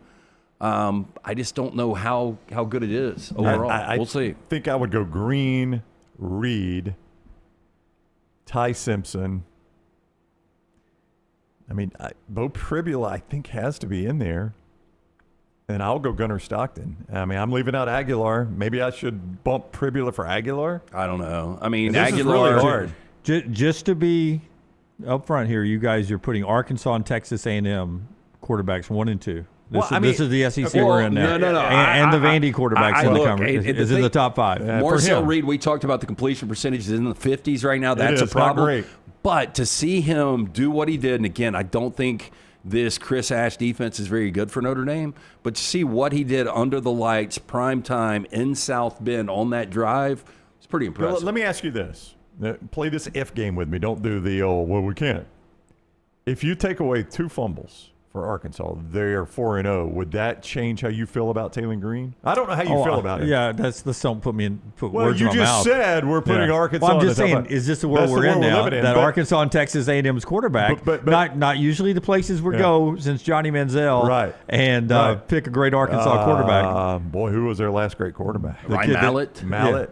The Wilson kid. Yeah, not Zach Wilson. Tyler Wilson. Tyler Wilson. The kid that played wide receiver for the Jaguars. Yeah, Matt Jones. Yeah. No, but I mean, Arkansas been a long time. Averaging, I mean, they're 15th nationally scoring, and I don't think that's a fluke. Like that Memphis defense, a Group 5 defense is legitimate. And my point Ole Miss has got a legitimate defense, so I mean, they're scoring over 42 points a game. Like it's got those fumbles have nothing to do with the way that Taylor Green has played football. No. They were not his fumbles. Yeah, it's got nothing to do with the way he's played football. So they're 2 fumbles away from probably being 4-0 and being one of the stories of college football right now. I have agreed with you since the beginning of you saying that Arkansas is going to beat somebody they shouldn't. I think they're going to beat 2 teams they should. One of them this weekend? I mean, heck, they're only 4-point dogs. It's hard to even. I'm going to die on the hill of the 11 o'clock game scares me. I don't know why they're playing that thing at 11 o'clock. TV. I know. For TV. Yeah. All right. 4 downs after we tell you about a couple of our great sponsors. One of them is our friends at Twin Peaks, LT. Tell us about those great folks. Hey, that is an awesome place. We're getting ready. I mean, I cannot wait. We're like 1 day away from more football rolling around on a Thursday and a long weekend. And if you're looking for a place to go catch all the action, Major League Baseball really heating up over the last couple of days. Saw one of the more disturbing where Scooble hits Fry in the face last night. Did you guys see that? Yeah. That's terrible. My gosh. Guardians ended up winning the game, though. Yeah, and the complete meltdown is almost complete, literally, from the Detroit Tigers. We'll see what happens there. But if you're looking for a place, Major League Baseball, the NFL, college football, you can do it at Twin Peaks. Television's all over, and look at the 3D Twin Peaks girls running around serving that 29-degree draft. No one does happy hour like our friends at Twin Peaks. Whatever you want, they've got everything. Tequila cocktails, extensive bourbon category, to the top shelf spirits and cocktails served over the ice balls, lunch or dinner. Get into one of those great locations today of Twin Peaks. And our friends at Urology Centers of Alabama's early detection can save your life. You can make an appointment and find one of the 16 locations by going to urologycentersalabama.com, 205-930-0920. Cutting edge of urological care for over 70 years. That's what you get with Urology Centers of Alabama. Over 30 of the best urologists in the South. 205-930-0920, urologycentersalabama.com. First down. Okay, let's say that both of you guys have a younger, spry brother. Let's just say he's a 38-year-old Stephen Pearl, but a football version, and he has an opportunity to take Oklahoma State or Virginia Tech.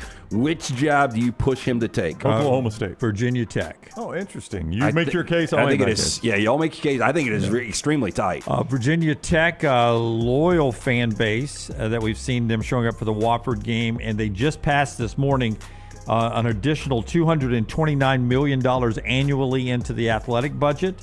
Bruce Arians is helping them in their coaching search, the former Virginia Tech quarterback. He knows ball. I think they'll hire a good coach in this situation. But I would send him to Virginia Tech because they're addressing the funding, and I like the path that I have forward in the Atlantic Coast Conference. Give me Virginia Tech. That's interesting. I would go Oklahoma State because I think the path to the top of that conference is easier than in the ACC. You disagree with that? I do.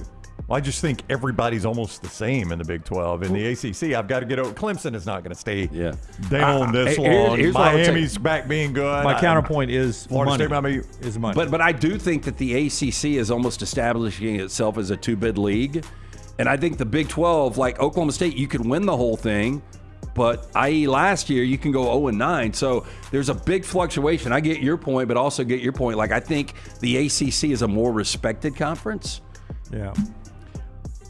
I think it's close. No, it is very, very tight. I don't disagree with that. I could probably make an argument for Virginia Tech just as easy as Oak State. And you're right, the money that Virginia Tech has pledged, I just can't. I know T. Boone Pickens was a big proponent of this program. I don't know where his family stands in their donation level after he has passed. Maybe a coaching change, because I think he and Gundy had a bit of a falling out, and you wonder if a coaching change will maybe open the Pickens family pockets back up a little bit. I am blown away with the AD. Basically said that Gundy was not given an opportunity to coach out. Choice. Yeah. That to me is dumb. The second longest tenured coach in the FBS, 21 years there.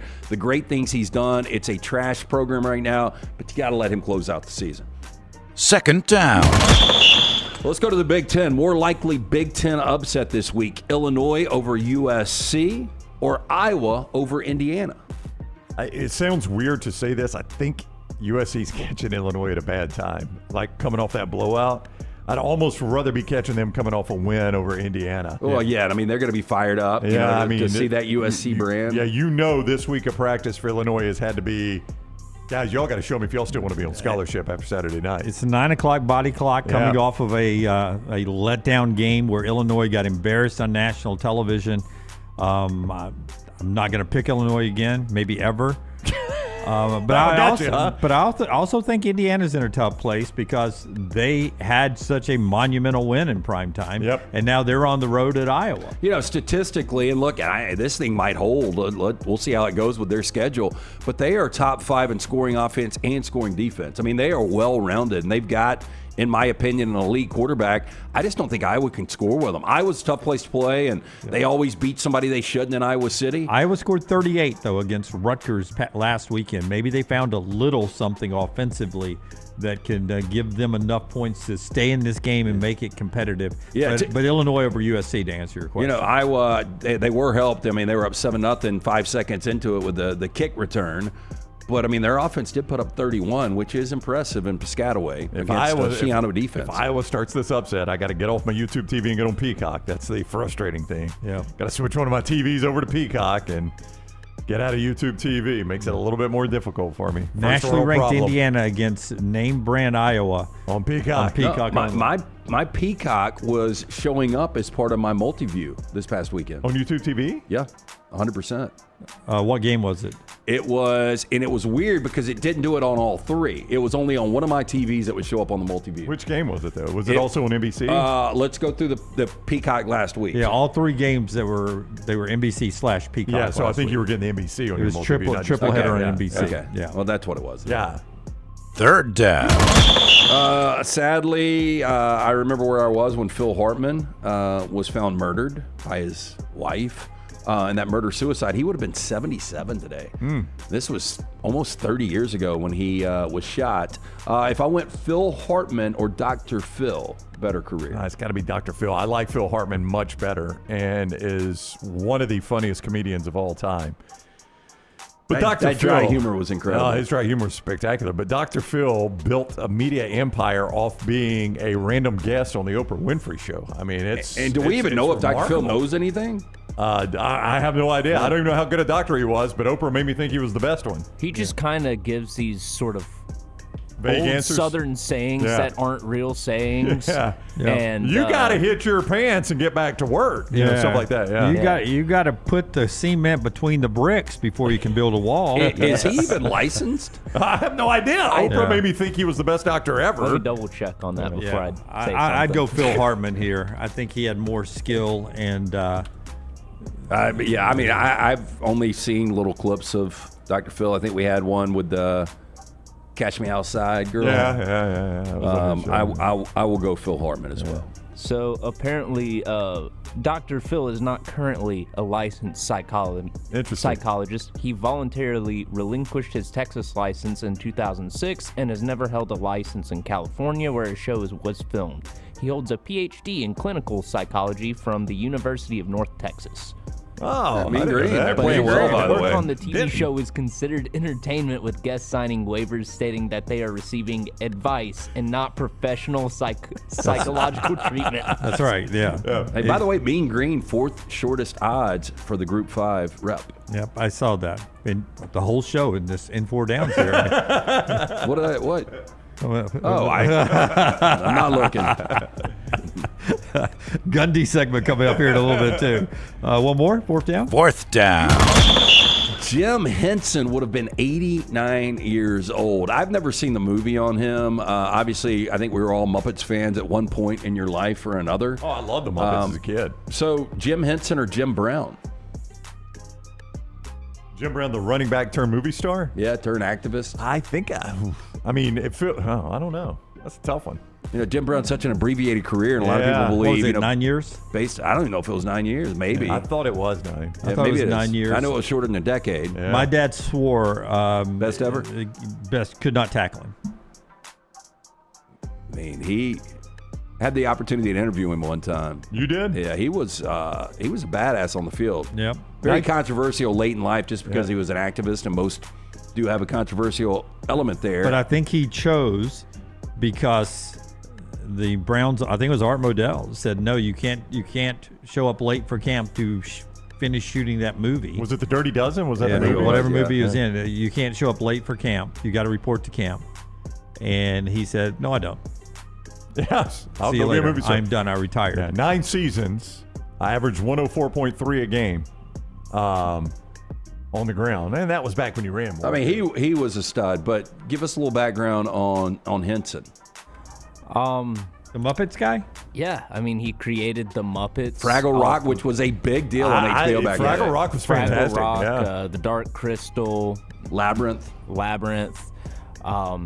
He started as, like, Rolf the dog was originally just made as, like, to be a commercial mascot for dog food. And then he built that out and then started a late night show segment with Kermit the Frog.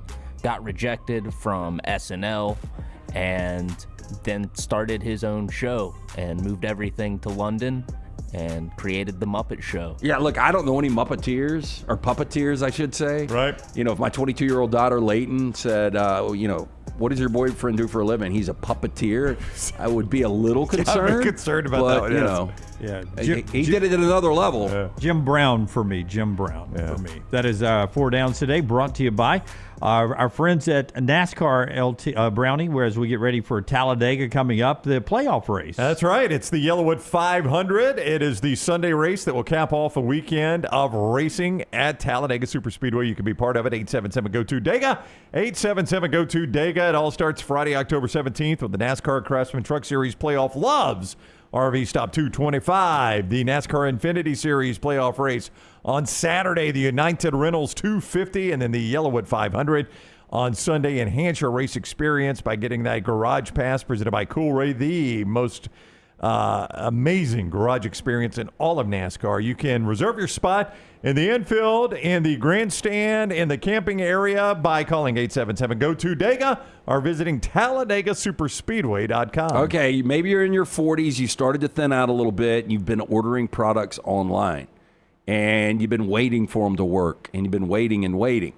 Men and women ordering hymns, other products online, don't even know if they work. Stop wasting your money and critical time while you're losing hair on treatments that aren't working for you. Go see Dr. Beckenstein and that great staff. Find out what will work for you. I went to see him almost 4 years ago, and I do that non-invasive treatment 3 times a week, 30 minutes each time on the couch. That is it. My hair has more than doubled in thickness.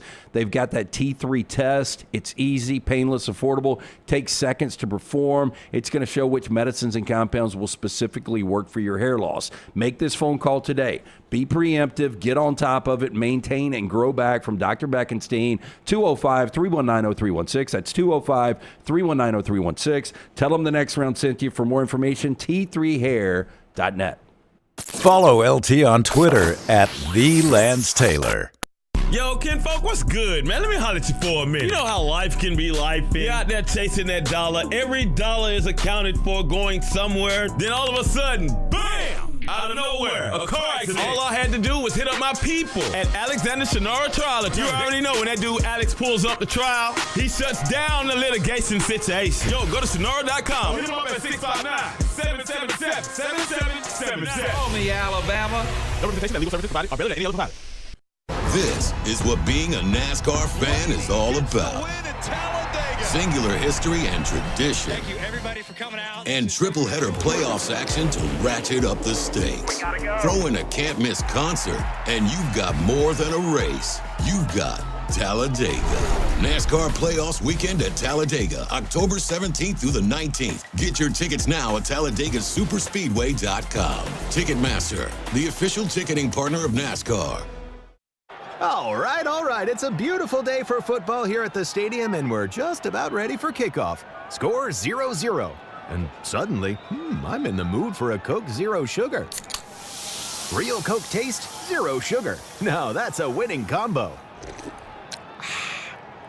Yeah, crisp, refreshing. That hits the spot. When it comes to great taste, Coke Zero Sugar's always on the scoreboard. Coke Zero Sugar. Real Coke taste, zero sugar. To everyone who craves a fresh meal made just for you, let our team member Jacob share what's special about Culver's. In Wisconsin, our food comes from the heart, and taking the time to handcraft your meal with care is how we've always done it at Culver's. It's why your Butterburger doesn't touch the grill until after you order. Come to Culver's and let us serve you a Butterburger, made special just for you. From Wisconsin with love, welcome to Delicious.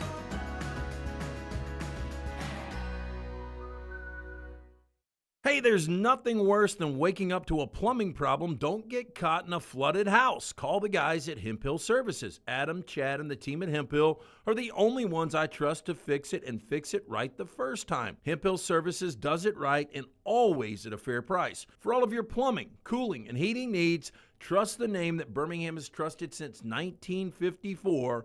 That is Hemp Hill Services. Call now, 205-229-2090. That's 205-229-2090. Sterling and the fine folks at Champy's Chicken on Highway 119 in Alabaster want to welcome you in for a great lunch or dinner starting at 11 a.m. every day. Chicken that's brined overnight and cooked to order, and the taste of the Delta with those Delta recipe tamales. Champy's is perfect for all your tailgating needs this football season. You can also choose Champy's for your next party, wedding, or birthday. Great food, great people. Champy's Chicken on Highway 119 in Alabaster, and everything online at champyschicken.com. When you crave activity like we do, you belong in the Roback family. Get the best golf wear, hoodies, and activewear for men and women at Roback.com. Use promo code TNR20 to get 20% off your order. That's Roback.com, promo code TNR20. Get all your favorite Next Round gear all in one place, nextround.store. From our Next Round hats to the logo tees to the all-time best-selling Y'all Can Have the Rest shirt, you can look your best by shopping with us at nextround.store. Take the Next Round anywhere with nextround.store. It's bow time. Tired of choosing between sweet and savory? Why not have both? Introducing Bojangles' new Chicken and Bowberry Waffles. The bold Cajun chicken filet you love, now drizzled with a Bowberry honey glaze and sandwiched between two warm waffles. Which means your favorite meal of the day just met your new favorite dish. And lucky for you, it's served all day. But it's only here for a limited time, so try Chicken and Bowberry Waffles at Bojangles today. It's bow time.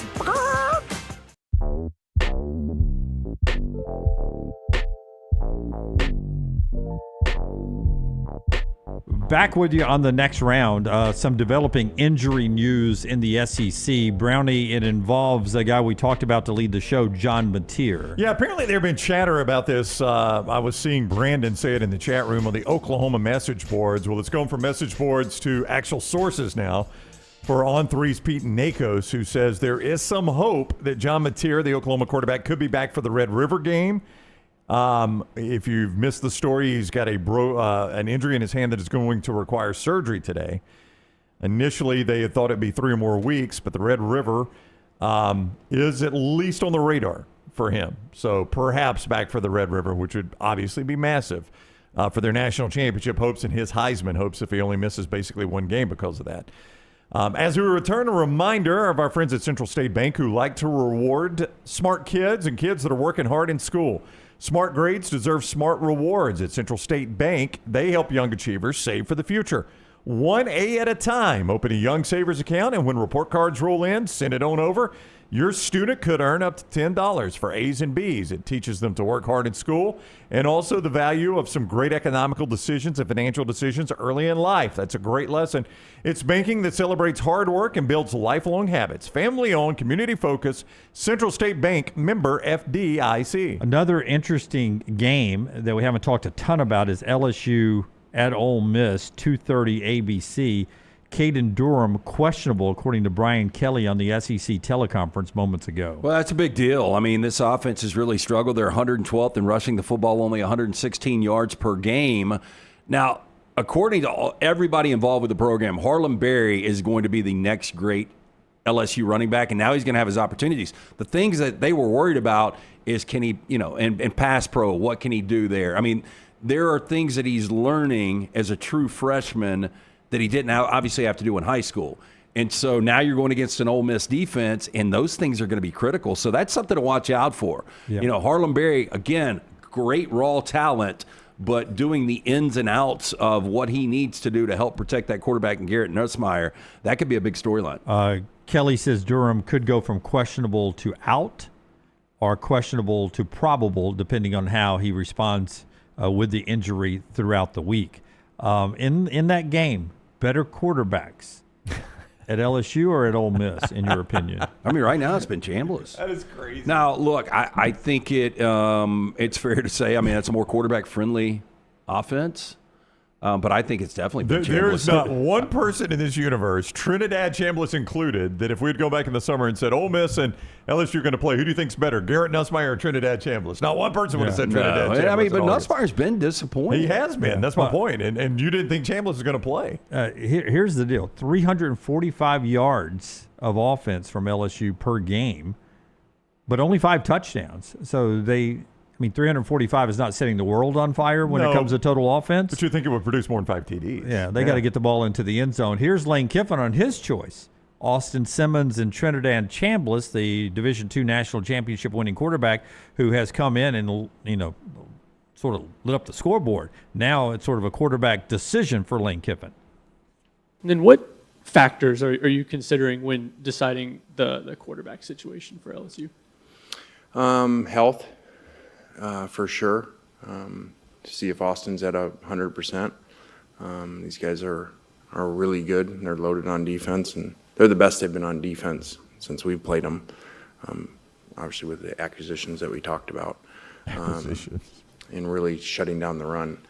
So we'll have to evaluate his health and then make a decision. Today was just a walkthrough, so not enough to evaluate. But at 100%, he was our starting quarterback. But we don't know what percentage he'll be.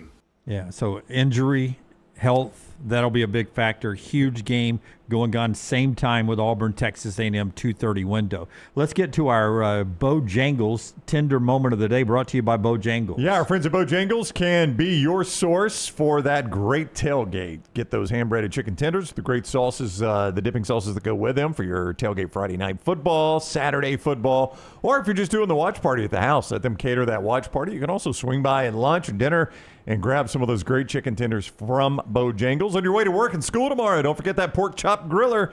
It's back, baby, at Bojangles right now for a limited time. You demanded it, they listen, and it is back. Go get that pork chop griller at your local Bojangles and make it bow time. The great Sister Jean is announcing her retirement. I thought you were going to tell me she passed. Yeah, I mean, how is she still alive? Yeah, I can't believe she's just now retiring. Loyola Chicago came onto the scene a few years ago with their wonderful run through March Madness. Sister Jean is officially retiring, 106 years old, campus minister at Loyola Chicago and team chaplain for the basketball team. But she's retiring going into this basketball season. So Bruce Pearl and now Sister Jean both announcing their retirements this week. Add her to that graphic with Boeheim and Jim Cone. But there's Sister Jean. What a wonderful run from her, both in her employment and on earth here, 106 years. And it was fun watching that run back in the day. Stephen Pearl introduced all of our coverage at Next Round Live on that earlier today. Back to college football. If I just said Us Weekly before you show it, is it Us Weekly, Forrester? I used to love it. Us Weekly. I thought it was U.S. Weekly for such a long time until I think you were the one that tipped me off as Us Weekly. It was a really good.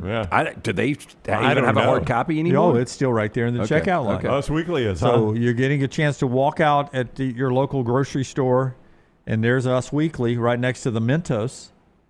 And did I say that right? Mentos? Yeah. Yep. Let me guess. Lane Kiffin. Travis Kelce. Oh. Travis Kelce and Taylor for you. Who do you think's in the cover? Lane Kiffin. I don't even know the setup, but it's Lane Kiffin. Or it could be Justin Herbert. Who's the chick he's dating now? Oh, yeah. I saw her name. You guys are 0 for 3. You want to keep going till you get this right? Or should I just show it to you? Why don't you show it to us? Forster. We should have known. Who is the real Jordan Hudson, as Brett McMurphy in his deadpan way tweets? Bill Belichick becomes the first college football coach to appear on Us Weekly after losing to UCF. Timing's everything, man. I mean, you think if she had a genie lamp, one wish she would be like make Viagra go away? What is the stimulant that's in Viagra? Something Phil? Cetaphil? Acetaminophen? No, that's Tylenol. I think it's Tylenol. Cetaphil or something. I was joking. But I could see that genie pop out. What's your first wish? Whatever that ingredient is, let's get rid of it. Let's go back to the old school gold digging ways. Don't have to get naked with this guy. Yeah, I'm not sure Belichick calls his genie, but whatever you want to see pop out. Lance'sLock.com, Lance'sLock.com. NFL conversation after you tell us about Lance's Lock, how to sign up, and our friends at Hemphill. We are so excited about another football weekend kicking off tomorrow. Jump on and win with us. Another winning weekend in football this past weekend. 11-4 to start the NFL season. Jump on, win with us. Free play every single day. Major League Baseball plays up right now at Lance'sLock.com. That is always brought to you by our friends at Hemphill Services. Whether you experience plumbing, heating, cooling, any of those issues in your home or business, they are ready to serve you. Call Adam, Chad, Andrew, the guys there. Tell them the next round sent you. For more information, HemphillServices.com. And this football weekend, or anytime really, swing by your local Culver's and enjoy their great menu. Don't forget those great butter burgers. Always have to overpronounce that. The butter burgers are there at Culver's. They are fantastic. They're crinkle-cut fries that are perfectly crisp, and those great cheese curds. And right now, you can swing by and get the mini cereal concrete mixer flight. Their concrete mixers are so good anyway, but how about this flight? They've got a Cinnamon Toast Crunch. They've got a Lucky Charms, and they've got a Cocoa Puffs. How about that? You get them all in one flight right there. The mini cereal concrete mixer flight for a limited time right now at Culver's.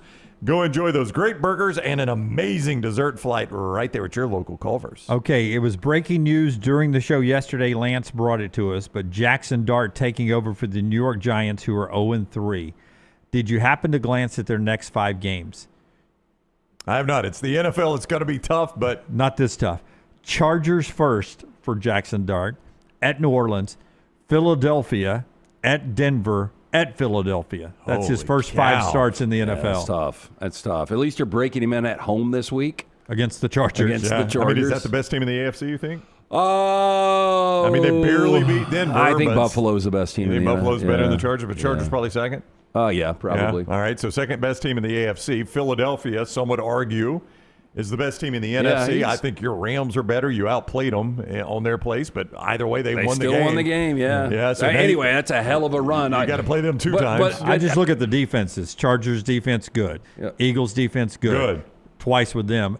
Denver's defense, good. Really but I do think the familiarity of, somewhat familiarity of being at home and then having the New Orleans game, a little bit of a buffer. I mean, it is the NFL. It's going to be difficult, and I think he's going to have his struggles, but it's a better option right now. If you watch Russell Wilson Sunday night against the Chiefs, he looked like old man Russ. He was awful. Yeah, I mean, what we're finding out is that amazing performance he had a couple of weeks ago was a Cowboys defense. And Cowboys defense is awful. I was just blown away having watched Jackson Dart's entire career at Ole Miss and a little bit at USC. I was just blown away the way Collinsworth was talking about him in that telecast. Like, man, you talk to people in this franchise, and they say you will not believe the stuff Jackson Dart does. And I'm like, I never saw him at Ole Miss and thought, boy, I can't believe the stuff he does at Ole Miss. So how is it that way in the NFL? I saw him early on when he was really, really raw playing for Clay Helton. And I was like, I think this kid's going to be really good. But I even said it last year, like, him going in the first round blew me away. I'm pulling for him because I like Jackson Dart. I do too. I like him. I like seeing SEC kids do well. He seems like a good kid. But, man, I am blown away at the way they were talking about him in the telecast. We'll get back to college football in a second in this segment, but then a ton coming up, including the SEC schedule release. I know a lot of shows talked about that almost for its entirety today, but we'll finally get to that coming up in our final hour of the show. But a couple more NFL things here. We hinted about this earlier this week. The Atlanta Falcons, now the discussion continues to be they've got a Michael Penix problem. You brought this up earlier this week. What do you do if you're the Falcons? You stick with him. You stick ride it with out. him, yeah. And a lot of people are saying that it's not a God-given talent. It's not his ability to play the position. It's like it hasn't slowed down yet. And so he's overwhelmed. And they're going to continue to throw things at him, and it's just going to be a process. Now, Ike Hilliard just got fired by the Falcons, their wide receivers coach. So, and their offensive coordinator is apparently, I don't want to jump ahead, a leading candidate for the Oklahoma State job. Yeah, Zach Robinson. Zach Robinson, who played for, did he play for your Rams or just coach for your Rams? He just coached. Under McVay, but he was starting quarterback back in the day for Oak State. That's right. He was quarterback at Oak State. So now you're looking at, you've already canned one offensive coach. You've got a quarterback that is struggling, and your offensive coordinator. Well, and they have no run game when I saw him in person against Tampa Bay. I don't know how it got better.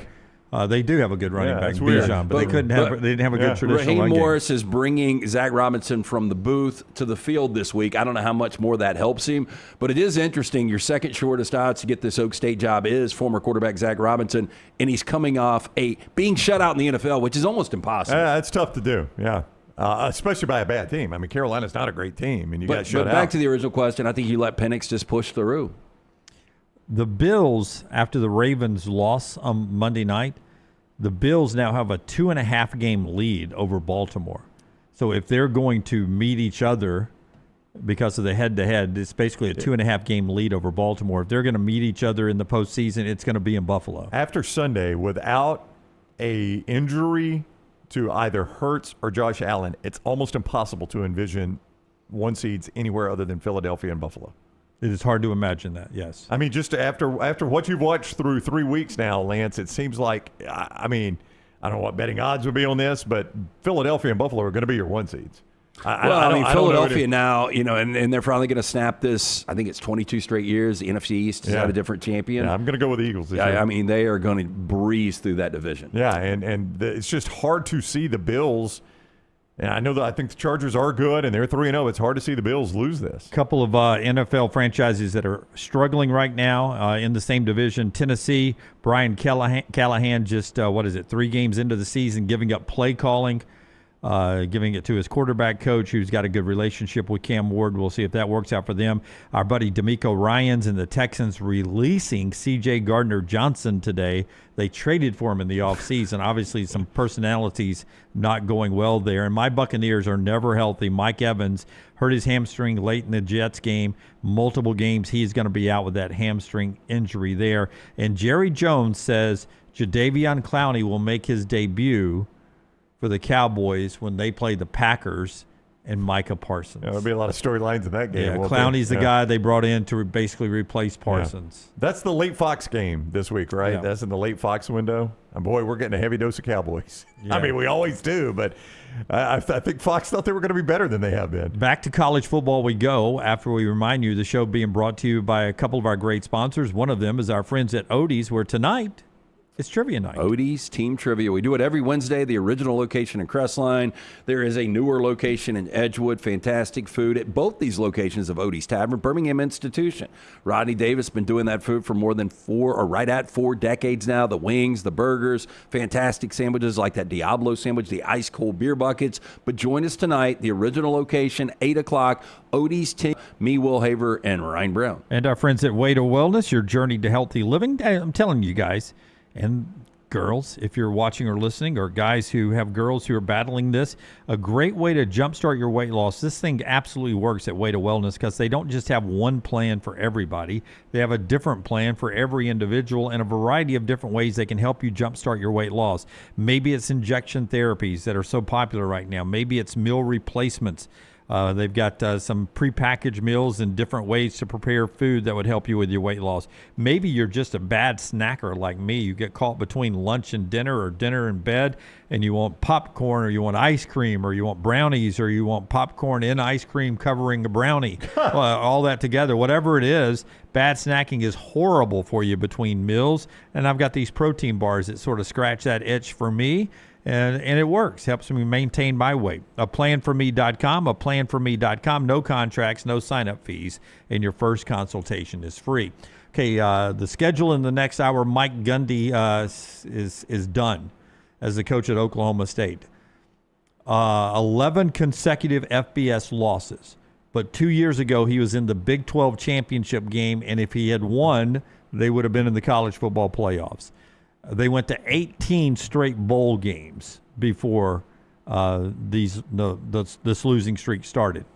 As LT said earlier, was not given an option to finish out the season. Kel Gundy, his brother, tells Brett McMurphy when Brett asked him, Kel, is Mike going to keep – I can't get Mike on the phone. Is Mike going to keep coaching or is he done? Kel says, hell yeah, he's going to keep coaching, and I'm going with him wherever he goes. You tell him hell's coming. Yeah, the Gundys are getting back together, and they're going to go coach together somewhere.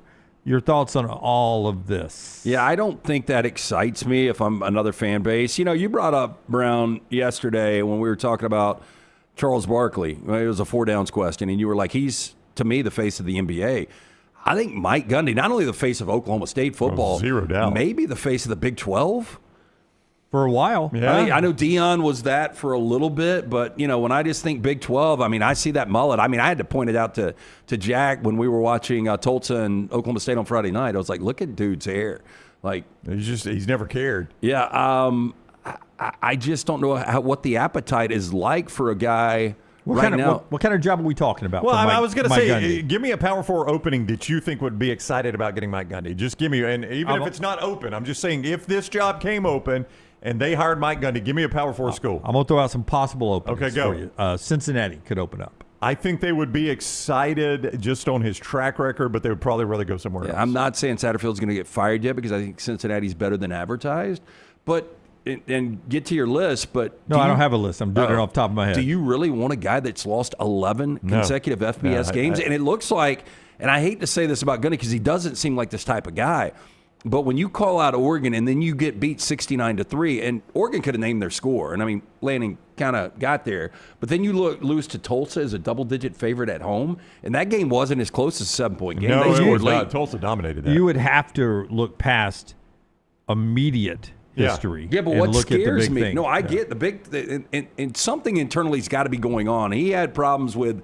the former athletic director, Mike Holder, and obviously this new athletic director that wouldn't allow him to coach out the rest of the year.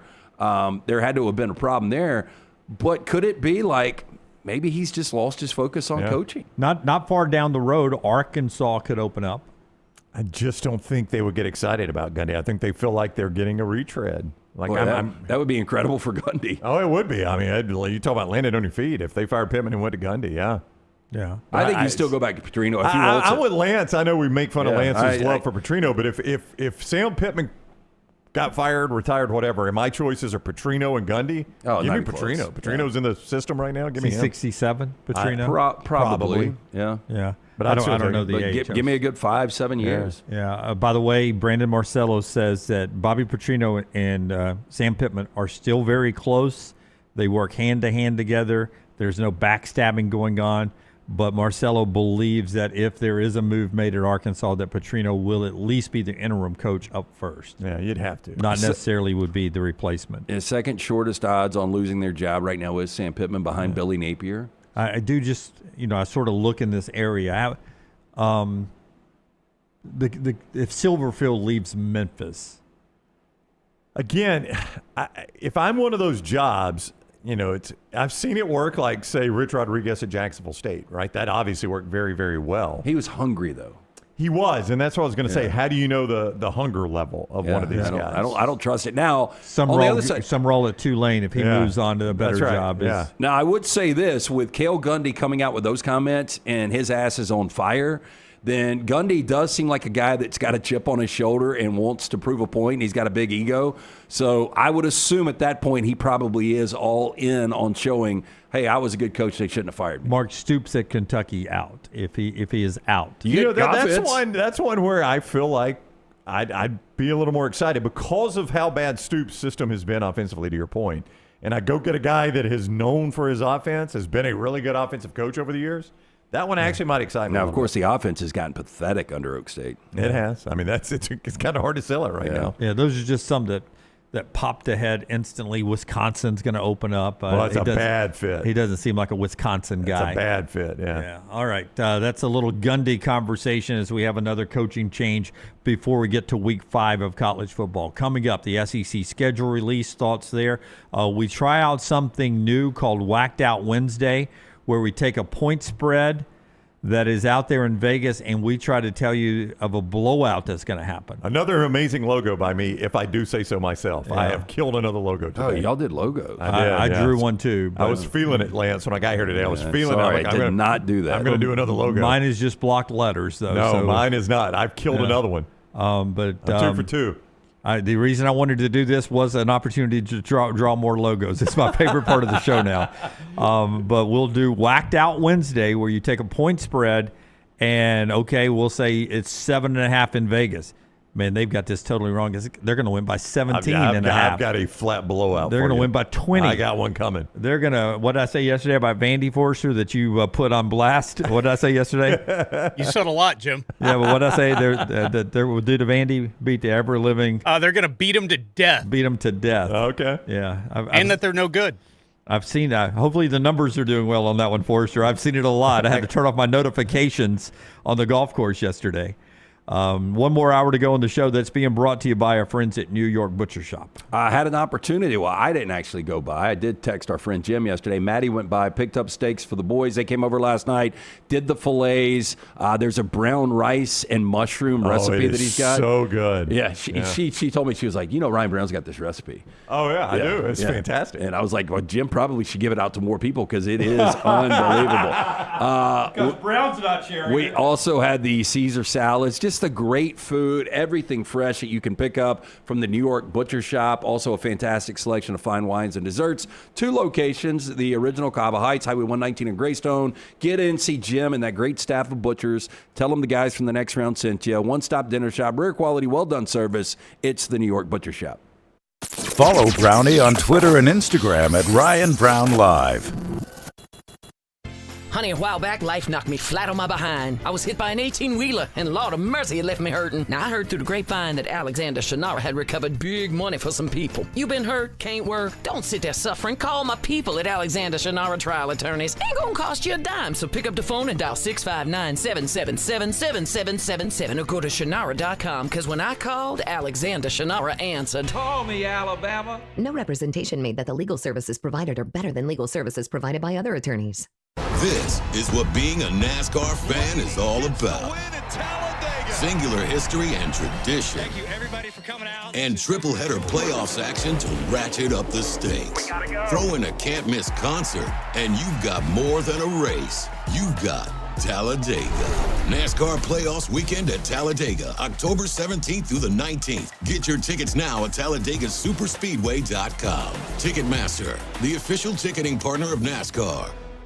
Hey, Lance Taylor from the Next Round to tell you about one of our favorite places for breakfast, lunch, and dinner. That is Hamburger Heaven since 1982. Hamburger Heaven has been serving Birmingham's best hamburgers, cheeseburgers, French fries, hand-spun milkshakes, and sandwiches made fresh to order.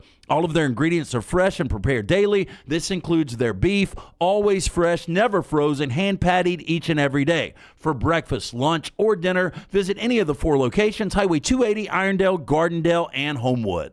Next Round shirts, Next Round hoodies, and Next Round hats all in one place, nextround.store. Find your favorite piece of gear from your favorite show and put it in your rotation. You never know, you might be in one of our videos showing Next Round gear being worn all over the world. Find all of your favorite Next Round gear by visiting nextround.store. Place an order for you and that big Next Round fan in your life at nextround.store. Look your best at work, at school, at the stadium, or anywhere you go wearing Next Round gear from nextround.store.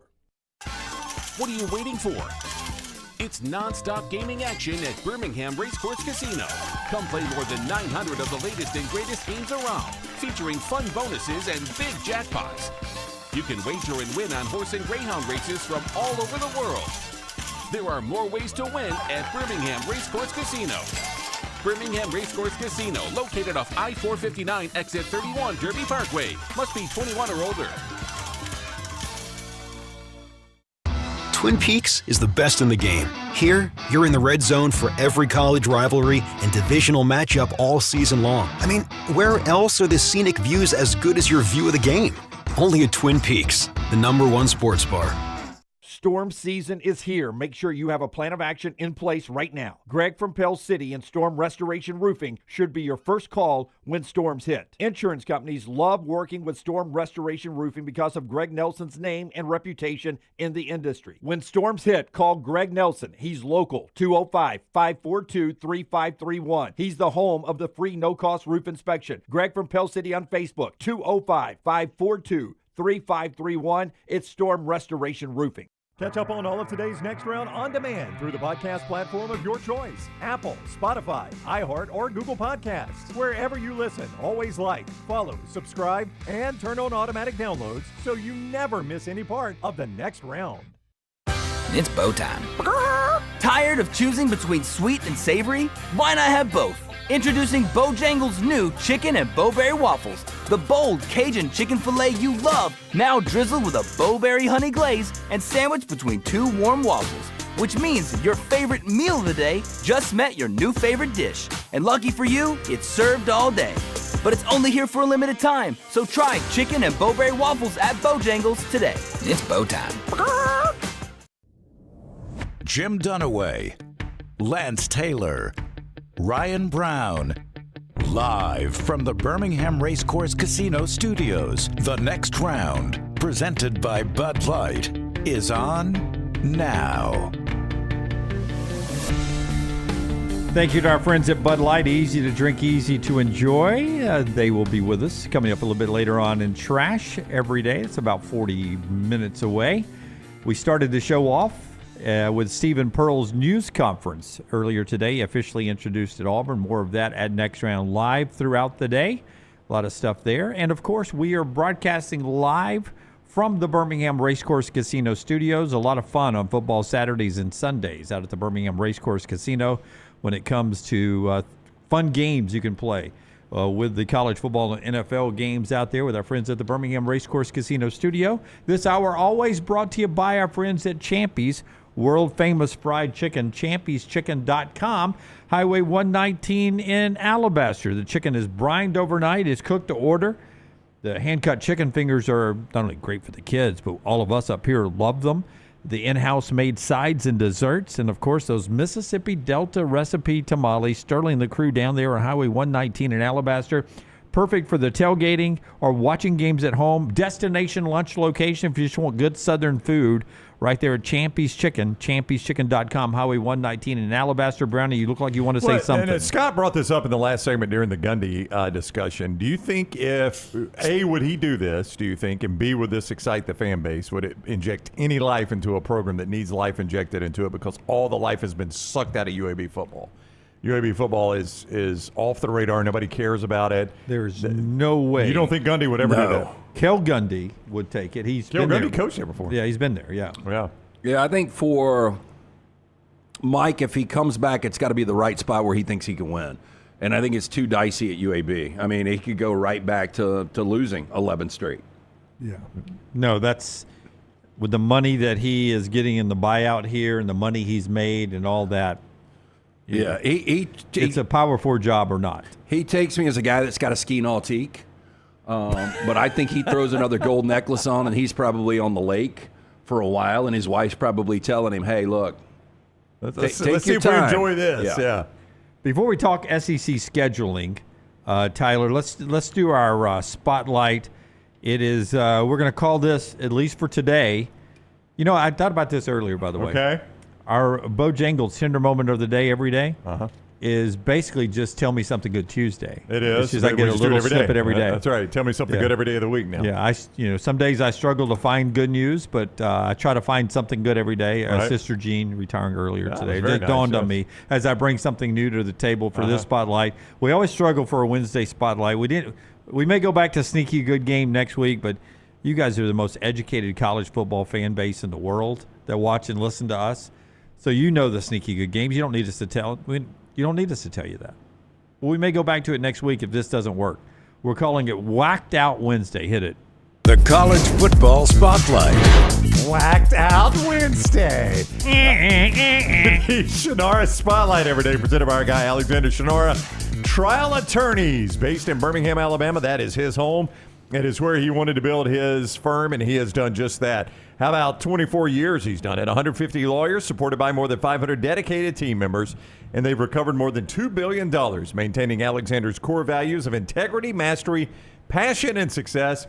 When you find yourself in need of a lawyer, call the Alexander Shannara Trial Attorneys. You pay nothing unless they win your case. Shannara.com. Shannara.com. By the way, offensive line, Trent Dilfer right there. Whitworth? Is that Whitworth? Yeah, in that side shot, he looked like bulked up Trent Dilfer. I don't even know who it is. He's on McAfee on TV too. I don't know who we're talking about there. Yeah. Anyway, so the purpose here is Trent Dilfer with 2 mentions of the show today. That's a win. It's been a while since we talked about him. Yeah, I think that's a Major League Baseball guy. Oh, okay. Yeah. The deal here on Whacked Out Wednesday. What line is really, we think, whacked out, where you got somebody, say, favored by 7. You think, man, actually, they're going to win by 20. Yeah. They're going to win by 17. I got blowout city, man. Not necessarily an upset alert, but sometimes it can be. Yeah, maybe so. Yeah. Brown, start us off. Whacked out Wednesday. Because you all got graphics. Yeah, you go first. Okay, you start us off. Yeah. This is such a random game, too. You've got the number 1 rushing offense in all of college football. Uh-huh. Well, let me ask you this first. What do you think who the number 2 rushing offense is? Number 2, normally you go service academies on this. I'm going to disagree. I'm going to say the number is. For some reason, I'm going to say it's Georgia Tech. Actually, Florida State's number 2. Oh, wow. But number 1 is Service Academy Navy, and they're averaging over 375 yards rushing. They're going against a Rice defense that's 77th in yards per rush, giving up 4 yards per carry. Navy is 3-0, but they've beaten all 3 of their opponents by 14 plus. But Blake Horvath has been very uneven at quarterback, and I think they are due a big game, big blowout. They're laying 14.5 against a bad Rice team. I think they win this game by 40 plus. Wow, that's whacked out. Yep. Whacked out. I really do. I think they win the game by 40 plus. I'm going to go. Wacky. I got a conference game I'm going with, too. I guess we're all in conference play now, aren't we? I got a conference game I'm going with, and unfortunately, it involves an injury. But primarily, the primary reason I go with this, not just the injury. Number 1, I wanted to draw the logo, and I think I have drawn almost as good a logo as I drew yesterday. Oh, wow. The Brown Bandit, yeah, which got a lot of praise. I am going to go with a quarterback that has been playing very well of late, even though his team has lost 2 out of 3, and a pass defense that is next to last in their conference. Injured quarterback playing well against a bad pass defense. The Duke Blue Devils are going to blow out Syracuse 42-17. I like this. Syracuse now with a backup quarterback, and I had Duke minus the points this past week against NC State, and their offense finally popped under Darian Minson in the second half. So I could see this. Yeah. I like where your play is. And I like your blue. Do you like the logo? Yeah. What do you think, Jim? You pay a lot of money to this logo. How do you feel about it? I would say that if hell had currency, that would be the penny. That's a weird thing to say. Well, I'm just saying you got a little Abe Lincoln nose to chin ratio there. I like it. But if you look at it, that's the way the devil look. I didn't draw it. I mean, I drew it. I didn't create it. Okay, now that you see Abe Lincoln's nose and chin, now you see what I'm talking about. If hell had a currency, that'd be a penny. Squeeze every bit of blue out of that marker. Is it done? I don't know. No, he's got a new drawing philosophy. Yeah, the thin, small ones. Small markers draw better. Much easier to draw with. Yeah, and they color better too.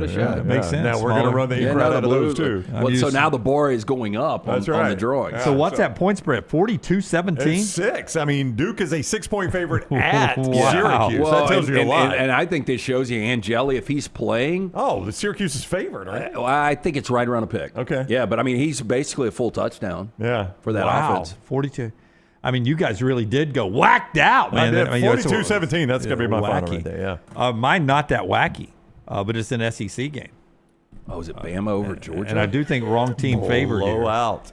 So I'm actually taking upset. My team's an underdog, but just some very teeny tiny underdog. Why'd you not use this? Oh, okay. So it didn't qualify for upset. Didn't qualify on the road. Boy, this quarterback's been crapped on a lot, and his defense is really good. LSU 30-17 at in Ole Miss. Oxford. What is up with the color? Is that not purple? That looks like Mississippi State colors. Yeah, it looks is more maroon. Yeah. We don't have a maroon. That's purple. Yeah, we do. It's in the mini markers. That does not look purple. Yeah. Well, 30-17. Did we finally find your colorblind spot? Hey, don't criticize the pick. Criticize the color. I hear you. LSU, for me, I think Nussmeier and this offense solves a little bit of their scoring problem. Yards not too bad. Scoring problems against Ole Miss and Pete Golding. But more importantly, short field, I think what DJ Lagway did in Baton Rouge with all those interceptions because of Blake Baker's defense continues with whichever quarterback Ole Miss puts on the field this weekend. Turnover city for the Rebels, short field for the Bengal Tigers. Flip that around, blowout win for LSU for me. I brought this up. I do think the Clemson win and the defense, the numbers they were able to put up in Death Valley, that probably doesn't look as good as it once did. But they still, and this is college football, through a month of football, they have not allowed more than 10 points or 366 yards of total offense. That ain't a lot of offense. So this defense has been lights out. Yeah, it absolutely has. I mean, do you think you were talking about LSU's defense, right? Yeah, because last year, Pete Golding's Ole Miss defense was the best in the SEC, at least scoring defense. They got right a little bit against Tulane. I mean, they looked a little better defensively against a pretty good Tulane team than they had against Kentucky or against Arkansas, either one. So I wonder. Tulane was the most impressive win, I thought. Just the way they did it, Ole Miss. Like just impressive Ole Miss win or impressive this past weekend? No, I'm just talking about the Ole all Miss. their wins. Yeah, I got you. Okay, I'm talking about complete game. Yeah, so they dominated Tulane, and their defense looked a lot better, is my point there. So I wonder if their defense is kind of coming around a little bit. 30 points out of LSU. That right now the way LSU's offense is playing, that's like 50 out of somebody else. So that would be an impressive day against Ole Miss's defense on the road. 2:30 kick, as Lane Kiffin wants you to remember. LSU there. That's our Whacked Out Wednesday. Let us know in the chat room if you like that better than Sneaky Good Games. So far, I do. Only because you get to draw. Well, no, I drew on Sneaky Good Games too. But sometimes I feel like we have to press for Sneaky Good Games. And you can always find something you say is a blowout. Yeah. So it's a little bit easier. Again, I think we don't have an open. I think we should have just gone Sneaky Bad Games because that's what it turns into. Oh, that's true. It is a Sneaky Bad Game. Yeah. Sneaky Good Game for somebody else. Yeah. That's Sneaky Good for LSU, Sneaky Good for Duke. Wacky. It's whacked out. These lines are whacked out. All right. That's our spotlight today. That's always brought to you by Alexander Shannara. The show also being brought to you by Grays. They clean up dead wood. Listen, I shouldn't have said yesterday that Vandy is not a good football team. It's the best Vandy team of our lifetime. If that's even what I said. Yeah. Oh, you did. Yeah.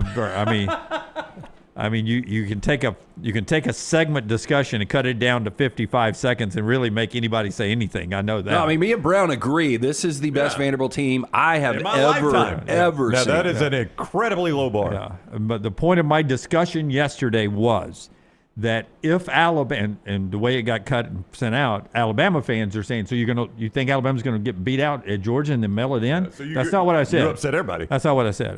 It was a 5-minute discussion that if Alabama beats Georgia this weekend, they will not take Vandy lightly like they did last year. Okay. That was our point of our discussion yesterday, and we discussed that lengthy. And near the end, I probably overstepped my bounds and stepped out of bounds and said Vandy's not a very good football. I don't think this is a bold statement, but this Vanderbilt team would have won the West in 1998. wouldn't have been Mississippi State. Yeah. They would have. Yeah. Or the East, perhaps some of those years that like Missouri won it. Yeah, maybe. Yeah. My point being that if Alabama does beat Georgia this weekend, which I don't necessarily think happens, somebody up here thinks it happens. But if Alabama beats Georgia this weekend, I'm just saying Vandy has Alabama's attention this year. They did not last year. That's all I was trying to say. I think they've got everybody's attention. Yeah, that was all I was saying yesterday. Right. I did a poor job of saying that. Cleaning up that dead wood, that's our friends at Gray's Tree Service. Yeah, hey, look, family-owned and operated right here in Birmingham for over 25 years. They are the experts in high-risk tree removals, pruning, soil health treatment to strengthen your trees and plants. You care for your lawn, care for your trees, too. Our friends at Gray's, they can help. But if you've got the dead pines like I had, you need them extracted, they are the best in the business. John Mark and his crew came out. They handled everything. Call this number, 205-255-1239. You can always skew that QR code that Scotty put up right there on your screen, or just visit graystree.com. You can guarantee your spot at the 2025 Yellowwood 500 weekend by visiting TalladegaSuperspeedway.com or calling 877-GO-2-DAGA. What do you guarantee? You guarantee the greatest entertainment you'll find around here.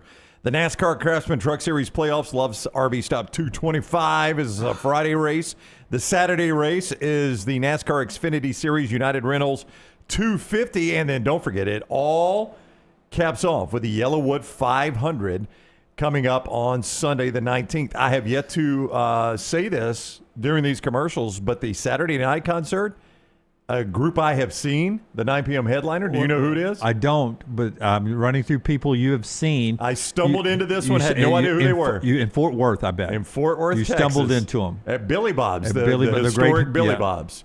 Confederate Railroad. It is not Confederate Railroad. Oh, what was I'd never heard of this group. And this is before they were big. Yeah. I know people, I saw before they were big. Jennifer and I stumbled into this concert at Shooter Billy Jennings. Bob's. Whiskey Myers. They're really good. I like them. Yeah. I was close. I knew it had like a Waylon Jennings sounding name to it. Yeah, yes. Whiskey Myers. That is the Saturday concert right there at Talladega. Your ticket gets you in for that. TalladegaSuperspeedway.com for all the information on this, or 877-GO-TO-DAGA. You get some Whiskey Myers on my golf playlist. Yeah, I like Whiskey Myers. Stone is probably my favorite Whiskey Myers song. Golf playlist, by the way, 15 hours and 30 minutes of music. God, how many rounds are you playing? I'm just saying. You can. Did you get lost out just there? Turn that thing on. You never hear the same song. I got a good golf playlist too. I like mine's only like 4.5 hours. So it's just enough for one round. 15 hours. Yeah. That was a good concert, though. I like Whiskey Myers. Okay. Our graphics guys have worked really hard, and the SEC graphics, on this SEC schedule release, and we have not gotten to it. So it's time to get to it, to talk about what we saw last night. Show me the one that Brooks put together, social media. I mean, at first... It's like a magic eye. At first, when Brooks sent this out, I thought to myself, is that individual pictures of every moment of the next round over the years? If you look close enough, it's individual pictures that are forming the future schedules. And then I was like, no, it's not that detailed. But just great work by what Forrester and Brooks do all the time on our social media platform. And you get it at Next Round Live, all over the place. So follow us, like, and subscribe. That is the next 2 years, and then you reverse those in 28 and 29. So whoever you play in 26, you play them at the other place in 28. Whoever you play in 27, you play them at the other place in 29. And the first place I'll jump off on is for Auburn fans. I was hoping, not demanding, not upset about it, just hoping for my Auburn friends and the fans that they would use this as the reset on the Georgia-Alabama, splitting them up to where you'd have one at home and one away every year. They did not do that, and that would have forced somebody to have to play 2 on the road or 2 at home. I understand that, back-to-back years. I was hoping, though, they would have corrected for Auburn fans that little blip, I believe, in their schedule. But moving forward, at least for the next few years, Georgia and Alabama will stay as they are, either both at home or both on the road. Thoughts on that? Well, Georgia was the one that got the benefit of that. They did not change the Iron Bowl when they changed that. It was Georgia that got the change. So if you wanted to be equitable about it, Auburn should have gotten back-to-back home games in that deal because Georgia got back-to-back home games. I don't know. It's never really bothered me, I guess. The one thing I would say is... It's a good home package when it rolls around. It is a good home package, which it is this year. Yep. 1, 2, 3, 4. I was double checking this. The years they play them away, they only get the 4 home games. I would have thought that is one way you could. Am I right about that? No, wait a minute. Hang on. I'm sorry.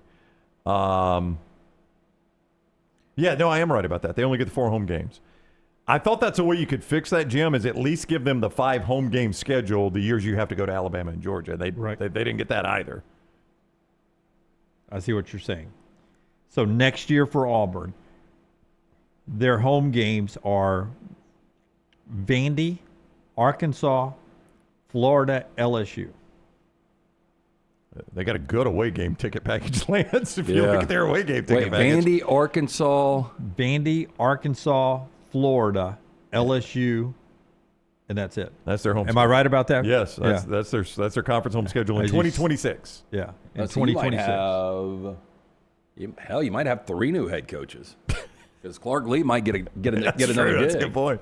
Yeah, I mean that's not a great home package. Who does Auburn have coming out of conference? Baylor, right? Baylor comes. Yeah, it's a return for Baylor, Scott, I believe. Yeah. Yeah. So Baylor, a couple of and those SEC games. Yeah, I can give you Auburn's. Their 2026 out of conference are Baylor, Southern Miss, and then their primo out of conference game is Jacksonville State. You know, when you play the Gamecocks. Boy, I am glad I'm not selling. I'm glad my income is not tied to season ticket renewals for next year at Auburn. They'll sell them out. I mean, oh yeah, great fan base. No, I mean Southern Miss next year too. Yeah, Southern Miss is now 2027. Tough. Your home schedule is Alabama, Georgia, Oklahoma, South Carolina, and Texas A&M. That's when I want to apply for the ticket office. I could sell that package. Yeah. Anybody could. Yeah. Well, they don't have a primo out-of-conference game that year as of yet. 2027, Auburn's out-of-conference commitments are Middle Tennessee and Missouri State. So you've still got to add one more out-of-conference. I don't know what it would be, but with that home schedule in the SEC, it doesn't have to be much. For Alabama next year, home games are Auburn, and then Georgia, South Carolina, Texas A&M. So Alabama also starts with 4 conference and do 5 away. So nobody in the state can say, "Oh, because Birmingham, look at them taking care of Alabama and Auburn. They get the 4. Away games are Mississippi State, Tennessee, Kentucky, LSU. I will say this as a guy looking through Alabama eyes, I like the way it's divided up a little bit. Next year's schedule, as manageable as an SEC schedule can look, I'll phrase it that way for Alabama. I mean, honest to goodness, I had to look down and see if my script A was in burnt orange. It seems Texas friendly next year. I mean, Vandy should be without Pavia. I can't believe that's where I started, but I did. Kentucky. And I can't believe you have to say should, but you do. Well, that's true. That's a good point. Kentucky is Kentucky, Lance. I have no faith in Stoops getting that turned around. Nope. South Carolina. I don't. I mean, they'll probably be without Sellers, right? Don't you think? Oh, yeah. If he has any kind of year, he goes on to the NFL. I mean, we'll see what State ends up doing. We'll see what Auburn ends up doing. I mean, Tennessee, I think, is not going anywhere. Georgia's not going anywhere. A&M looks better. And then there's LSU. But I see what you're saying. You get to, basically, you're saying you get to play State, Kentucky, and Vandy. And most years in the SEC, you'll sign up to play State, Kentucky, and Vandy. Yeah. Is what you're saying. Yeah. In a very nice way. And South Carolina. Yeah. I would 100% agree with you. Most SEC football programs would sign up to have 4 games against State, South Carolina, Kentucky, and Vandy. You're absolutely correct. And so when you pair it up in the 2027 cycle, when you get Texas, you also get Oklahoma, and you get Florida and Ole Miss and Missouri and Arkansas. So I think that's about as fair divided up to where you don't have one that just seems it seems like it's all a steady tough schedule, not overbearing schedule, the way it's divided up there. Did y'all see one that you just thought, man, that's a mountain? No, I wanted to touch on Tennessee because we brought this up on the show, and we were at some friend's house last night. Yeah. By the way, my perception, and I guess the way I gauge these schedules has changed a lot this year. Yeah. Like I think all these things, like we've talked about, are so difficult. So like if there's you no would have asked easy me this, schedule, yeah. if we would have had this schedule released this past summer, I think I'd be more comfortable being like, man, that is brutal, or that one seems easy. But or more so if you go back to 2020 when Saban still had his roster in Tuscaloosa, Kirby had his roster there, you'd be like, well, their rosters are so much better. It doesn't matter for Alabama and Georgia. Now it's just like I had somebody walk in one commercial break and said, how do you feel about Alabama and Georgia this weekend? I said, I'm not sure I will ever take an Alabama win for granted going into a weekend. I'll never trust a W again. Well, you if you haven't seen T-Bob's rant after Alabama lost to Florida State, but I mean, he talks about existential, going into every game, Alabama fans are going to fear or at least think you could lose these games. That's the entirety of the SEC. Yeah. And then T-Bob's point was that's the way the rest of the world's been living, and you had not had to live that way for 15 years. Brown, you were about to compliment me on what I pointed out about I schedule. was with a Tennessee fan when this came out. Let's get back to this. We were at some friend's house, and he's a Tennessee guy, and he was making the point like, hey, we got Alabama, but we also got Kentucky and Vandy. I'm never going to complain about that. And I was like, Dunaway, and I even said this. So he said Dunaway on the show, and he had heard it. He was like, I heard him. Made the point that that's just going to make your rotating games that much more difficult. So here's what they get outside of Kentucky and Vandy. You now play Auburn, LSU, Texas A&M, also Arkansas and South Carolina. But you add in Auburn, LSU, Texas A&M, that's a pretty tough rotation right there. Now, my point to him was you need to go buy season tickets next year. Listen to this home schedule Tennessee gets. And he told me, I think he told me Georgia Tech was coming back there. Is that right? That is true. Okay. They get at home Alabama, Auburn, LSU, Texas. and Texas. What a home ticket schedule that is for them. And rival Kentucky. Well, Texas, Tennessee will be fun. though. Have we seen Texas, Tennessee? Yeah, last year. Where? Did we? No, they played Oklahoma last year. Texas, Tennessee didn't play. Yeah, they did because we had the question about the Orange. They played each other. What was the question about the Orange? I don't remember that. I thought we had that question with Syracuse and Tennessee. No, it was. I can't remember Texas and Tennessee ever matching up. I could be completely wrong here. I think they played last year. Yeah, let me correct myself real quick. Tennessee's at Georgia Tech next year, so they do play. They do play a road game at Georgia Tech, so that's not part of it. But their home schedule is tremendous. But to your point, like you can focus on who your out of conference are, but if they're easy, that only makes the rotators that much more difficult. I mean, it's gonna balance out. I mean, it is easy to look at the permanent and say, man, this team got screwed or this team didn't screwed. You're going to end up playing really good teams, no matter what. Tennessee and Texas did not play last year. I thought I would remember that. Yeah. Texas and Oklahoma. I mean, Tennessee and Here Oklahoma. you go. They've only played 3 times. Must have been basketball season. And the I think they did play a basketball, yes. They haven't played since 1950. Yeah. Wow. I wasn't there for that game. Yeah. So we'll get that soon. Yeah, so I just think that's going to be cool, all that orange. I agree. What was the in the differing oranges there? What was the takeaway for you guys as you saw that either live or when it was released? Was there anything that popped for you guys? 9 games, do you like that? I do like the 9 games. Did they change the wording, Brownie, on the – it doesn't say Power 4 in the graphic I saw, high quality. Yeah, I mean, I think they've had to change that because so many teams, like I just mentioned, Auburn does not – I don't think Auburn's got a Power 4 schedule beyond the Baylor game. So I think because you've expanded the schedule, I think you've got to give these teams a little grace. Let me take that back. Auburn's got a series of Miami, home and home in 29 and 30. But they don't have a Power 5 scheduled for the 2 years after Baylor. So I think you're going to have to give these teams a little bit of grace on the Power 5 – or Power 4, excuse me, because they've had to cancel some of these games to make space for the 9 games. And so high quality was the word they used. Like, for instance, and I'd have to go see how many teams like this. Auburn does not have a Week 1 opponent next year. Would it stun you if it's an SEC game? It would not stun me, no. Yeah. to make it fit. I mean, we had an SEC game in week 1 this year, so it happened. To make it fit for somebody else's out-of-conference schedule so you're not burning through some contracts. I mean, we haven't seen a lot of them, but now that we've gone to 9 games, you're going to see more of them. Yeah, I think you'll see, I wouldn't be surprised. I don't know if you've got a conference game every single weekend now. Which used to be there used to not be a big thing back in the day. I mean, Alabama would occasionally open up with an Ole Miss or a Vandy or something. But, I mean, would that surprise you if every single week of the season we've got at least one SEC game? One conference game. One conference game, yeah. Would not shock me. Because I don't think that has happened this year. I'm not certain of that. It's 14 weekends in the regular season. So, I mean, if you're giving me an SEC game every weekend, I'll take that for dang sure. So it's exciting, but not going to wish away this year. Already in week 5, and we got a big slate coming up.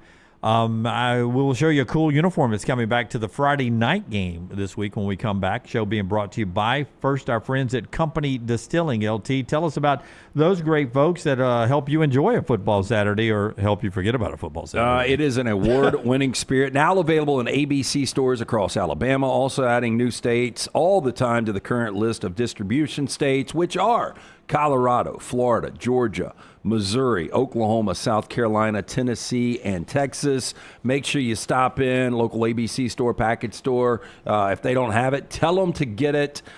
This is an incredible bourbon. You're going to love it. This is your moment to try it out. Find your bottle. Learn more at companydistilling.com/Alabama. This is the bourbon you want to drink with good company. It is Company Distilling. And this hour always brought to you by the great folks at Champy's World Famous Fried Chicken. You see the cold cocktails. Happy hour so good there off of 119 in Alabaster. But it's a destination lunch location. I always tell you this. If you got business associates in town and they want some good Southern comfort food, Champy's is a great place to go on Highway 119 in Alabaster. Sterling has built out a location. He's been there over 10 years that just screams great Southern hospitality. The chicken's brined overnight. It's cooked to order, so it comes out piping hot. The in-house made sides are delicious. And then the unique taste of a Mississippi Delta recipe tamale. It's all right there at Champy's Chicken, champyschicken.com. Everything Next Round is on demand now in the podcast section at nextroundlive.com. Honey, a while back, life knocked me flat on my behind. I was hit by an 18-wheeler, and Lord of mercy, it left me hurting. Now, I heard through the grapevine that Alexander Shannara had recovered big money for some people. You been hurt? Can't work? Don't sit there suffering. Call my people at Alexander Shannara Trial Attorneys. Ain't gonna cost you a dime, so pick up the phone and dial 659-777-7777 or go to Shannara.com, because when I called, Alexander Shannara answered. Call me, Alabama. No representation made that the legal services provided are better than legal services provided by other attorneys. This is what being a NASCAR fan is all about. Singular history and tradition. Thank you, everybody, for coming out. And triple header playoffs action to ratchet up the stakes. Throw in a can't miss concert, and you've got more than a race. You've got Talladega. NASCAR Playoffs Weekend at Talladega, October 17th through the 19th. Get your tickets now at TalladegaSuperspeedway.com. Ticketmaster, the official ticketing partner of NASCAR. Storm season is here. Make sure you have a plan of action in place right now. Greg from Pell City and Storm Restoration Roofing should be your first call when storms hit. Insurance companies love working with Storm Restoration Roofing because of Greg Nelson's name and reputation in the industry. When storms hit, call Greg Nelson. He's local, 205-542-3531. He's the home of the free no-cost roof inspection. Greg from Pell City on Facebook, 205-542-3531. It's Storm Restoration Roofing. Stop by the New York Butcher Shop and pick up the finest in certified Angus prime beef steaks and burgers, premium pork chops, ribs, and all-natural chicken cut to order just for you. Their chef-prepared entrees and side dishes are the perfect dinner-to-go choice for your family and are ready to heat at home. With a great selection of fine wines and desserts, the New York Butcher Shop is your one-stop dinner shop. 2 locations to serve you, Cahaba Heights and on Highway 119 in Greystone. The New York Butcher Shop, rare quality, well-done service. Next Round shirts, Next Round hoodies, and Next Round hats are all in one place. NextRound.store. Find your favorite piece of gear from your favorite show and put it in your rotation. You never know. You might be in one of our videos showing Next Round gear being worn all over the world. Find all your favorite Next Round gear by visiting NextRound.store. Place an order for you and that big Next Round fan in your life at NextRound.store. Look your best at work, at school, at the stadium, or anywhere you go wearing Next Round gear from NextRound.store. What are you waiting for? It's non-stop gaming action at Birmingham Racecourse Casino. Come play more than 900 of the latest and greatest games around, featuring fun bonuses and big jackpots. You can wager and win on horse and greyhound races from all over the world. There are more ways to win at Birmingham Racecourse Casino. Birmingham Racecourse Casino, located off I-459 exit 31 Derby Parkway. Must be 21 or older. Hey, let me tell you about our friends at Urology Centers of Alabama. Compassionate and comprehensive urological care with 35 physicians, 17 locations across Alabama. Their patient-centered approach to all of your urological needs. Remember, they've got that new men's health center. It is beautiful, helping men with a wide range of sensitive male issues in a comfortable environment. You can always go online, visit urologycentersalabama.com, schedule an appointment with one of their many urologists today. It's bow time. Tired of choosing between sweet and savory? Why not have both? Introducing Bojangles' new chicken and bowberry waffles. The bold Cajun chicken filet you love, now drizzled with a bowberry honey glaze and sandwiched between two warm waffles. Which means your favorite meal of the day just met your new favorite dish. And lucky for you, it's served all day. But it's only here for a limited time, so try chicken and bowberry waffles at Bojangles today. It's bow time.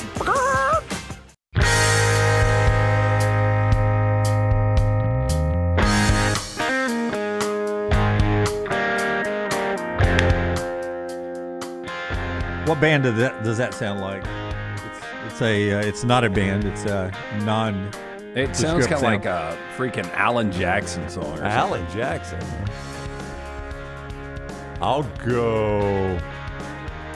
I don't know who. A little cross-Canadian ragweed riffed right there. Yeah. Almost like the song 17. Scott's going with Counting Crows. Okay, it does I can have hear a little Counting Crows. Counting Crows feel to it. Yeah. Yeah. I went cross-Canadian ragweed. Mr. Jones. Hey, before LT tells us about our friends at Michelson Laser Vision, I've got a crazy stat for you that I'll give you after Michelson, but a look ahead to Friday night. Florida State, Virginia, 6 o'clock at ESPN. Do you remember when this series was really good? What year? Well, 1998 was the first year that... No, it wasn't that late. What was the year that Virginia beat them? The year Virginia beat them was 1995. That was 95. Wow. Yeah. That was Florida State's first ever ACC Yeah, or loss. 96. It was 95 or 96. Okay. So don't talk too much. You nailed it. You nailed it. It's 95. 95. Tiki Barber getting in the end zone. It was the first game Florida State ever lost in the ACC. That's it. And I remember us counting those tickets. We used to split them up on the carbon copies. Yeah. The white copy, the yellow copy. And we did not have, and we had over 100 players. We did not have, I'm not kidding, we did not have one Virginia ticket written. Oh, no. Oh, so no. Clean. Oh, my God. It was probably it was one of our biggest isolated Thursday night games. But it was the side, it was teasers, it was parlays. Everything was lost. Florida State. Oh, yeah. Yeah, I played golf with a guy the other day that it was probably on the losing end of that. He told me he knew you in college. So, hey, if you want to wake up some echoes for Lance and his former bookie friends, why not roll out the 1995s? Florida State, Virginia, Friday night, ESPN, and they're doing the 1995 Virginia uniforms. Here come the Cavaliers. Forgive me if I can't remember what Virginia wore in 1995. No, if you would have said, hey, they wore these last week. Okay, I'll buy it. Yeah. Yeah. Yep. It's the 1995s. Good for them. Is George Welsh still with us? Was he? No, he wasn't the coach. Who was the coach? Was it? Oh, he George was Welsh? the coach. Yeah. He was still there in '95. Yeah, George I think Welsh? so. Yeah. Dang, that guy was old then. You drew the Virginia logo yesterday. Yeah. It was George that in that era that brought that logo. It was actually if I remember the story, one of the players on the team came up with that logo. This could go a lot of different ways, though. I think Chandler Morris, I don't know. I mean, Ty Simpson was solid, I thought, against Florida State, especially in his first start on the road. Yeah. But Chandler Morris is going to have to be really good, and the Virginia rush defense is going to have to be really good. I know how I hope it goes. I know how I hope it goes. I hope it goes 55-0 Florida State. Yeah, I mean, look, I think Virginia could win this game, but I could see them get beat by 21 What plus. is Castellanos went out hurt last week? I mean, is he 100%? What are they? Have you seen an update on his injury? I think he missed plays last week, if I'm not mistaken, due to injury. I don't want to sad trombone my drive over to Athens, Georgia, not feeling like Alabama's got a fighting chance. Yeah. If Virginia beats Florida State, I'm going to be driving over there listening to slow songs. Gospel hymns, probably. Tell me about Michelson. 205-969-8100, the number that I called back in 2003. If you wear the glasses, you wear the contacts, you're wasting money each and every year. I'm speaking from experience. Go see Dr. Mark Michelson, Dr. Jen Michelson. Dr. Michelson, the first to perform the laser procedure in the state of Alabama way back in 1995. True pioneer. Make the call today. 205-969-8100. Ask for Amy for more information. MichelsonLaserVision.com. Do you like trends or angles? I do. I mean, they're fun. Yeah. I don't. You're a matchup handicapper, though. Yeah, more matchup. But, like, if you do have, I mean, there is something to Nebraska losing 28 consecutive games against ranked opponents. Yeah, that starts to get in your head. It gets in people's heads. That's why I think Georgia has an Alabama problem. Yeah. Last year, Ohio State packed up, went to Eugene, Oregon. Mm-hmm. They lost 32-31. Great game. Yep. Came down to the very last play there. Dan Lanning had a smart play. 2000, they packed up, went to Seattle, won the game 33-14. Yeah.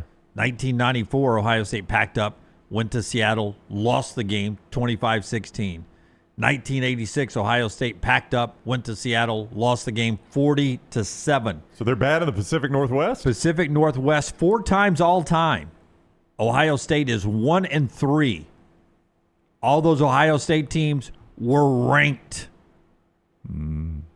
Somebody had the Damon Huskies. Williams is a really good quarterback. They list him at 5'11". He's probably 5'7", 5'8". He's only thrown 1 interception in his limited time, 14 touchdowns. He's averaging over 6 yards a carry. But this is something to watch out for because our friend Brock Heward, former Washington guy, there's not a bigger Husky fan out there. He said up front, this team and this is after week 1, he said this team is going to have problems once they get to the meat of their Big Ten schedule. And when you look at Washington right now. There's nothing meatier than Ohio State. That's the meat. Yeah. I mean, they're second in scoring offense nationally, averaging almost 56 points per game. And the defense is only allowing a little over 18 points. I think a lot of those are misleading based on what they have played early on. I think this is a different world they're getting into. Now, saying with the shaky camera, he could struggle in this situation. If Washington's going to do it, they're going to do it with their defense. One thing Damon Williams has not done is throw picks. He's thrown 9. Sayan's at least thrown 3 interceptions.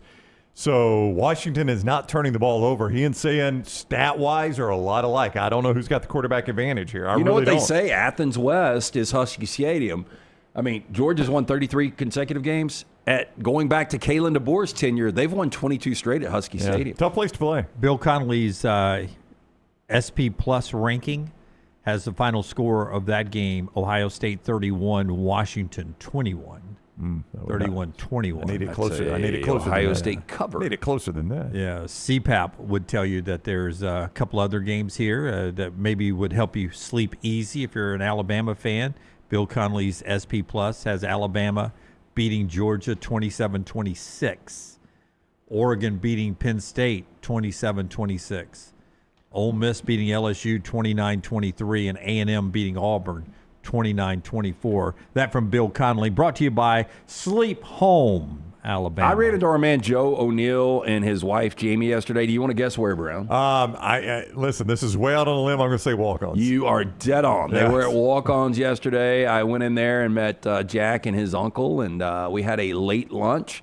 We got to talk to Joe, and he said everything is going great with a $199 home sleep test. He wants to remind you, if you're struggling with your sleep and you're waking up, you're groggy, you're exhausted, you need naps throughout the day, maybe you've got sleep apnea, you need to make sure that your sleep is correct. It is so important for your health. No lab, no insurance. Nobody wants to deal with doing the sleep study away from home. Nobody wants to deal with insurance. Guess what? You don't have to worry about it from our friends at CPAP Plus. 5 locations throughout Alabama, Birmingham, Trustful, Pelham, Foley, Troy. It's Alabama's best home sleep testing and CPAP. No lab, just easy-to-wear fingertip devices, clinically validated, that can connect to your smartphone, complete with the physician's interpretation of your results. For more information, go online. See our friends at CPAP Plus at sleephomealabama.com. Any attempt to restrict drinking and driving here is viewed by some as downright undemocratic. They're making it laws where you can't drink when you want to. You have to wear a seatbelt when you're driving. Pretty soon we're going to be calling this country. LT's Trash is presented by Bud Light. That has quickly turned into one of my favorites. Easy to drink, easy to enjoy. You know, when something comes out, we never get the full story, but ultimately, you typically do get the full story. Going back to the Coldplay concert, you guys remember, the executives, we weren't told the entire story. Now, the woman at the center of the Coldplay couple controversy was, quote, not hiding because her husband was at the same concert on a date. Whoa, that is a bombshell. So they were opening for Coldplay? Well, they weren't necessarily. I don't think it was a polyamorous relationship. Kristen Kabat, the head of the human resources at the technology company Astronomer, was caught on camera hugging Andy Byron, that you see right there, the company's chief executive, and seen on the big screen at Gillette Stadium back in July. Now, that's when Chris Martin, frontman for Coldplay, said, quote, either they're having an affair or they're just very shy. Now, reports claim that Kabat's husband, Andrew, was in Japan at the same time, but a source has told the Times, quote, he was in fact at the same Coldplay concert as Kristen. Source added they've been separated, living apart for several weeks. It's amicable. Kristen was in the box with people from work, though it wasn't a company box. Andrew was actually there, too, with a date with a woman who is now his girlfriend. Kabat has felt like she can't speak out in public in the middle of a divorce. She can't really say anything public. Said she wasn't hiding. She knew it was inappropriate to behave that way with her boss as the head of the HR. But she said that right now that's just a, quote, great friendship.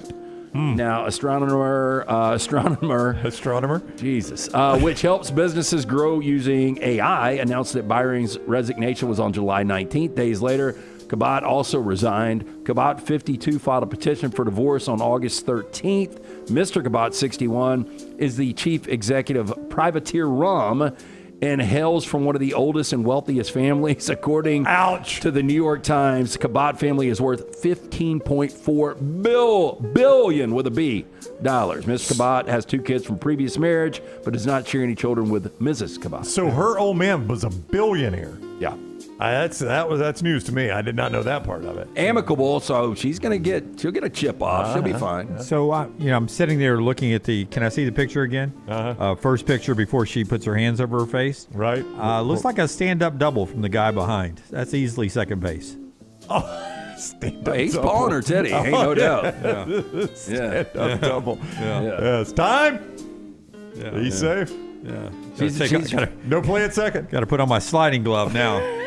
No play at second. For older lady, she's working them biceps a little bit. Isn't she? That's the thing I noticed 2 things about it. Number 1, he's copping a fill. And number 2, she does look like she's got some muscles. Yeah. Every time I see that photo, Brown, when you're a billionaire, it does make personal trainers a little more accessible. I will say this too, though, Lance. I mean, now that I know a good dietitian. Now that I know her old man's a billionaire and she was working a 9 to 5, I mean, I respect the hustle. Is HR for a big startup, right? Hey, listen, now, in HR, that's probably a headache of a job to have. Can you imagine what comes across your desk at an HR manager at a big corporation like that? Again, can I see the picture again?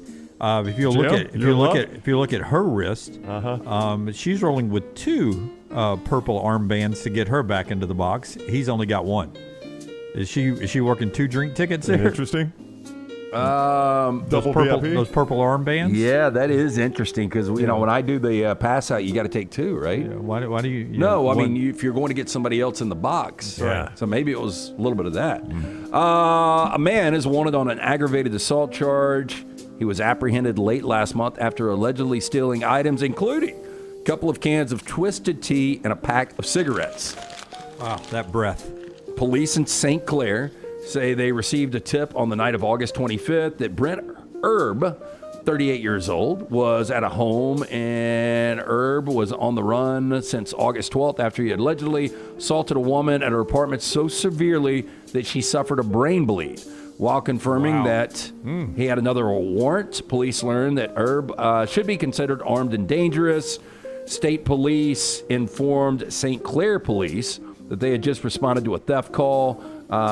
This was involving Erb and another suspect. The duo allegedly stole 2 cans, Twisted Tea, pack of cigarettes, and a power inverter before fleeing the area in a gray Chevrolet Impala. Sprayed the board, gonna drink some cigs and a power inverter. Wow. Police noticed near empty can of black cherry Twisted Tea in the backyard. That does not sound good. No. Rustling in a nearby bush was also noticed by police. In the bush, they spotted Erb. They said he was covered in dirt at that time. And he is being held on a $25,000 cash bail for the assault incident in Pottsville. Yeah, he should get kicked in the midsection there if he did it. But he was heard when he was smoking a cig and drinking the sweet tea. As Herb always liked to say, I can't wait to go see my friends at Lavoie's. Hello again, everybody. Crispy cold salad. A cold crystal salad, and it was great. Until it was a domestic violence case, I was going to do Herb saying his famous saying, but then it became domestic violence, and I couldn't use that joke. I think I got tough at that point. Is that how he pulled out the old driver? Yeah. South Carolina high school staffer has been busted for repeatedly using fart spray, accused of hurting students' health and causing a staggering $55,000 in damage over the past month. I am going to say for this creepy-looking guy, this is Gateway. Why does he? Right? Why do we even have this? Why do we have fart spray? It's for pranks. Someone at my school sprayed it in lockers one time. How bad does it smell? It is the worst smell I have ever smelled. It is that sort of sulfurous, rotten egg smell that doesn't leave. You apparently weren't in the Superdome post-Katrina. I don't know if you guys have watched that documentary. Well, that was actual real human excrement. They talk about how bad the smell was. I would imagine, yeah. I haven't finished it yet. It's a very good point of view on the whole situation. Have you started that at all? I have not. Maybe you should watch Lilith Fair. No. All the sad stuff. Such great. I would think that smell at Lilith Fair was probably worse. I don't know. Yeah, they don't shave their arms. They don't shave their toes. Man, there was one girl who didn't shave her arm at the Grammys that she won.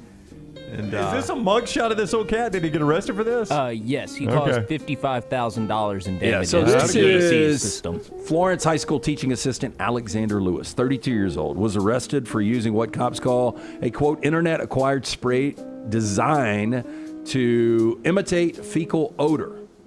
Now, he bought it online, used it multiple times between August 25th and September 19th after students raised their own just reading verbatim, stink about it. Hey. The school investigated or inspected gas and propane lines tested for air quality problems to no avail. But an inspection of the school's air conditioning system found damage that cost the district more than $55,000. Now, as well as damaging the AC, the prank left some students needing medical attention. One parent told local news affiliate, quote, "My son has asthma. It's been triggered multiple times because of this. Had to take him to the doctor 3 different times." Yeah. Officials did not reveal how exactly they, again, reading directly, sniffed out Lewis as a suspect. However, he was arrested on Friday last week, and he has been booked on a $9,000 bond. What would Jimmy Johnson tell that kid with asthma? Not on my field. Ain't no asthma field's over there. Oh, Jimmy was a hard charger, man. He told that kid. That was incredible. Asthma field's over there. Can you get away with that now? No. Even Jimmy said that. Like before, he was like, "Now you can't get away with the way I used to coach." And then they showed the video of him telling that guy the asthma field's over there. A Missouri woman sentenced on Tuesday for scheming to defraud Elvis Presley's family by trying to auction off his Graceland home and property before a judge halted the foreclosure sale. I'm just pointing out that is Graceland. If you've never been, that is Graceland right there. I knew it was coming. I mean, that's it right there. I thought Dunaway was going to say she's wasting her time. She's trying to auction off that shit. Yeah, I thought you were going to say if Mike Gundy was a woman. No, that is Mike Gundy. Yeah, I mean, both pictures. Yeah. But honest to goodness, if you're riding through Mountain Brook today, right, and you saw that house there, you would call the HOA and say, man, they got to do something about that, or we're going to need to get them to expand on that or improve something. I know you dog it out. I was very impressed, not with the structure of Graceland, just all of the stories and all of the history with Graceland. I highly recommend it. Dunaway doesn't. But if you're in Memphis, it's one place you probably can't get shot at is in Graceland. U.S. District Judge John Folks sentenced Lisa Finley to 57 months in prison and 3 years of supervised release. Finley pleaded guilty in February to a charge of mail fraud related to the scheme. She also has been indicted on a charge of aggravated identity theft, but that charge was dropped as part of the plea agreement. Now, Finley claimed that Presley's daughter borrowed $3.8 million from a bogus private lender and had pledged Graceland as collateral for the loan before her death in January of 23. Prosecutor said when Finley was charged in August of 24, she then threatened to sell Graceland to the highest bidder if Presley's family didn't pay a $2.85 million settlement. Finley posed as three different people allegedly involved with the fake lender, fabricated loan documents, and published a fraudulent foreclosure notice in a Memphis newspaper. Judge did stop the sale after Presley's granddaughter sued. Wow. She was three different people. That's pretty impressive. Maybe she should have gone into acting. You think Elvis ever sat on those white benches out front right there? No, that's uncomfortable. They are uncomfortable. And they've been spray painted so the white gets off on your clothes or something like that.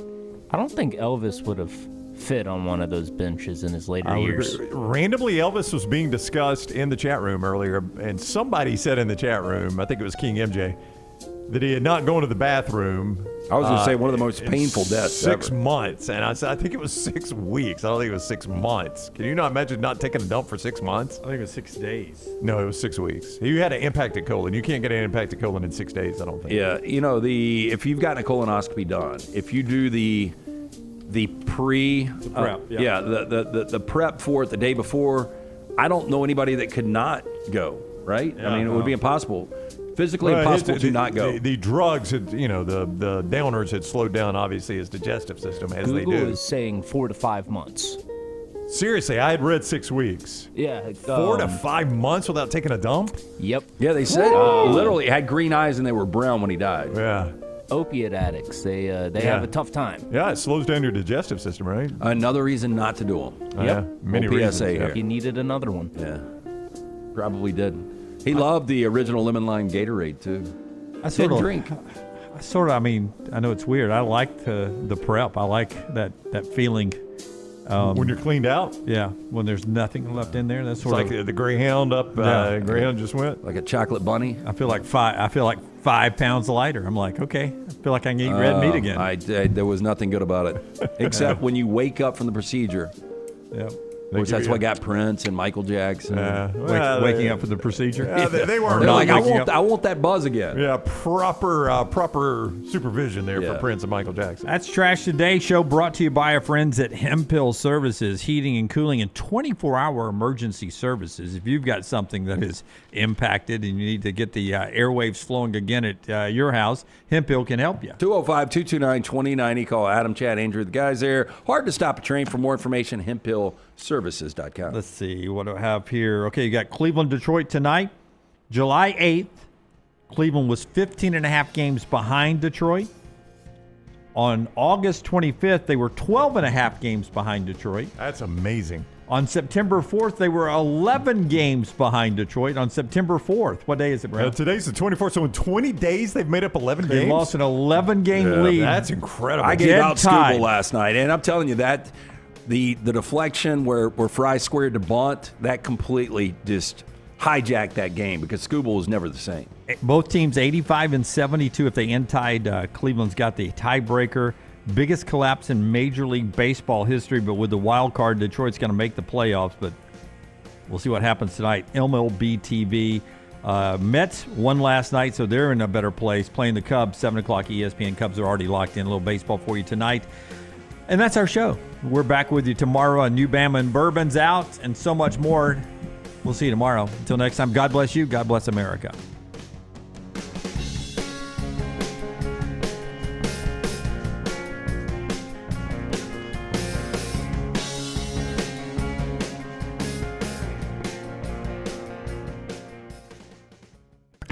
Ryan Brown.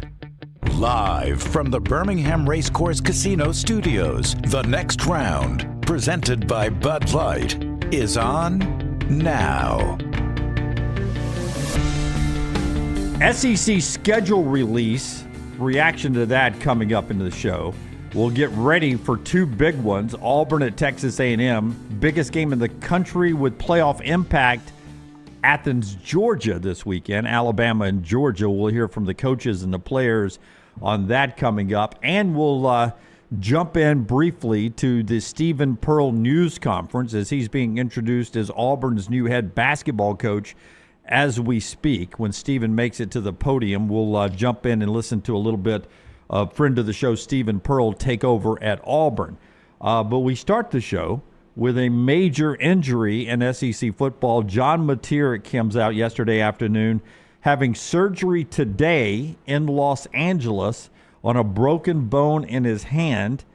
The expected timeout is a month, and that would carry him through the Red River and maybe at South Carolina and then home to Ole Miss before Tennessee and Alabama. I mean, look, it's your Heisman favorite, or was your Heisman favorite until the news was announced yesterday that he is going to be out for potentially a month.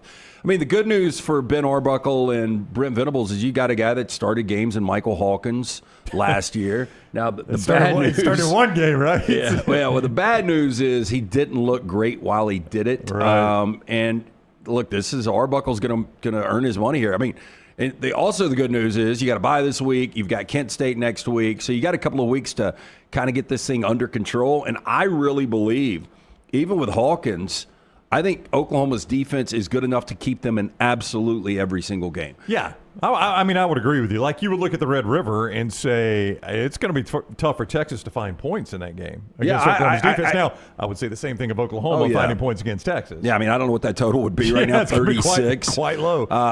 You go back to Ohio State, and I think Ohio State's defense is better than Oklahoma's, but I feel really good that Oklahoma's got a top 10 defense this year. What's crazy is, the reports were Mateer, it's the throwing hand, and he broke it in the first quarter. That's right. That was my next point. First quarter injury in your throwing hand, a bone there. Some are saying thumb. Some are just saying bone in hand. Well, I thought he looked, this is going to be easy to say now, I thought he looked a little unpolished on Saturday. I wasn't blown away by him Saturday. Yeah. Were you guys? No. We never got to it in the first two shows of the week. He looked gritty, and I think for a lot of people that haven't watched a ton of Mateer, they think that's just how he played. He looked a little off, and ultimately, I mean, you think about the nerve endings in the bones in your hands and feet. So painful for him to, I never really saw him grimace or act like he was in pain. He did look off, though. But see, I'm glad you said that, Brown, because I had it written on my notes and never got to it because of everything that's been breaking and going on in football and basketball here this week. It's just, because he's been such a proponent of Mateer, and I've watched him at Washington State, and I've watched the Michigan game and some bits and pieces of every Oklahoma game. But I was sitting there going, this guy is not. This is your Heisman favorite. I was thinking the same thing. I was like, I'm not sure. It looks like they traded Jackson Arnold for Jackson Arnold. Yeah. Well, I thought he looked a little better than that. I mean, they were dead last in the conference in passing. Like, sure, I get what you're saying. But, I actually watched that game thinking, okay, maybe Auburn's pass defense is a little better than advertised. I mean, Mateer has not been great. And maybe that is true, too. I mean, both these things can be true. I think both can be true. Yeah. But it does make a lot more sense now because watching that game, I'm like both of you. I was like, Mateer's just... He's okay. He's not great. He didn't look like a Heisman quarterback. I think teams that win championships, and I'm not saying they're going to win a championship. I do think their defense is good enough, but you go through all this adversity, and I think that's one of the games you could look back on because it was such a tightly played game, and again, very controversial because of the missed calls against Auburn. But if it comes back and they actually get to a college football playoff, which I had them in a college football playoff at 10-2, people are going to look back to that game and be like, damn, what a baller, like being able to play threw a broken hand for basically an entire game. And this may be, Jim, eventually, we won't know this until the very end, but this may be the ultimate test of the committee takes injuries into account. I mean, if they drop, not really the Red River, maybe that South Carolina game. Like if they drop that South Carolina game and then they end up 9-3, say their only other loss is Alabama or something like that, right? And they're 9-3, and you look back and like, yeah, they're 9-3, but with Mateer, they only had the one loss. You know, and that is absolutely the way it's designed to be for them to take that into consideration. And it's easier to do in college basketball because you've got so many slots. That's right. Harder to do in football. It is. It would be a hard sell. But I do think if it is 1 month, bye week, Kent State, Oklahoma at South Carolina, if you could somehow get a split between Texas and Oklahoma and you come out of that run at, at 2-1. Texas and South Carolina. Texas, South Carolina. You go 2-1 in that. You feel good about it. Yeah, I think you feel really good about it. We'll revisit that in a second. We'll jump down to hear from Stephen Pearl taking over Auburn basketball in a moment. The show being brought to you today by a couple of our great sponsors. One of them is our friends at Woodhouse Day Spa, a relaxing day for the ladies or for the guys when you want to just relax with Woodhouse. Yeah, I was just talking to our good buddy Chris Stewart, and I was like, I think this is a good weekend for jambalaya, just because the lineup is absolutely fantastic. You're right about that. And if you're planning on getting together with guys and watching football all day, what else would you do? Starting at 11 o'clock with games like Notre Dame and Arkansas and USC and Illinois, and then that 2:30 window with great SEC matchups, Auburn and A&M, LSU, Ole Miss, and then Alabama and Georgia at night. You need to send the wife or girlfriend away. Not permanently, but just send them to the Woodhouse Day Spa, the gift of relaxation. They are going to absolutely love it. This is simple. You're sitting at work right now, just order it online. Have it sent to them. Take it to them tonight. They're going to love it. Birmingham.woodhousespas.com. Let them choose from a menu of over 70 options, including massages, body treatment, skincare, waxing, nail services. They drink mimosas there, too. She'll come home. She'll be relaxed. She'll be ready for you. Birmingham.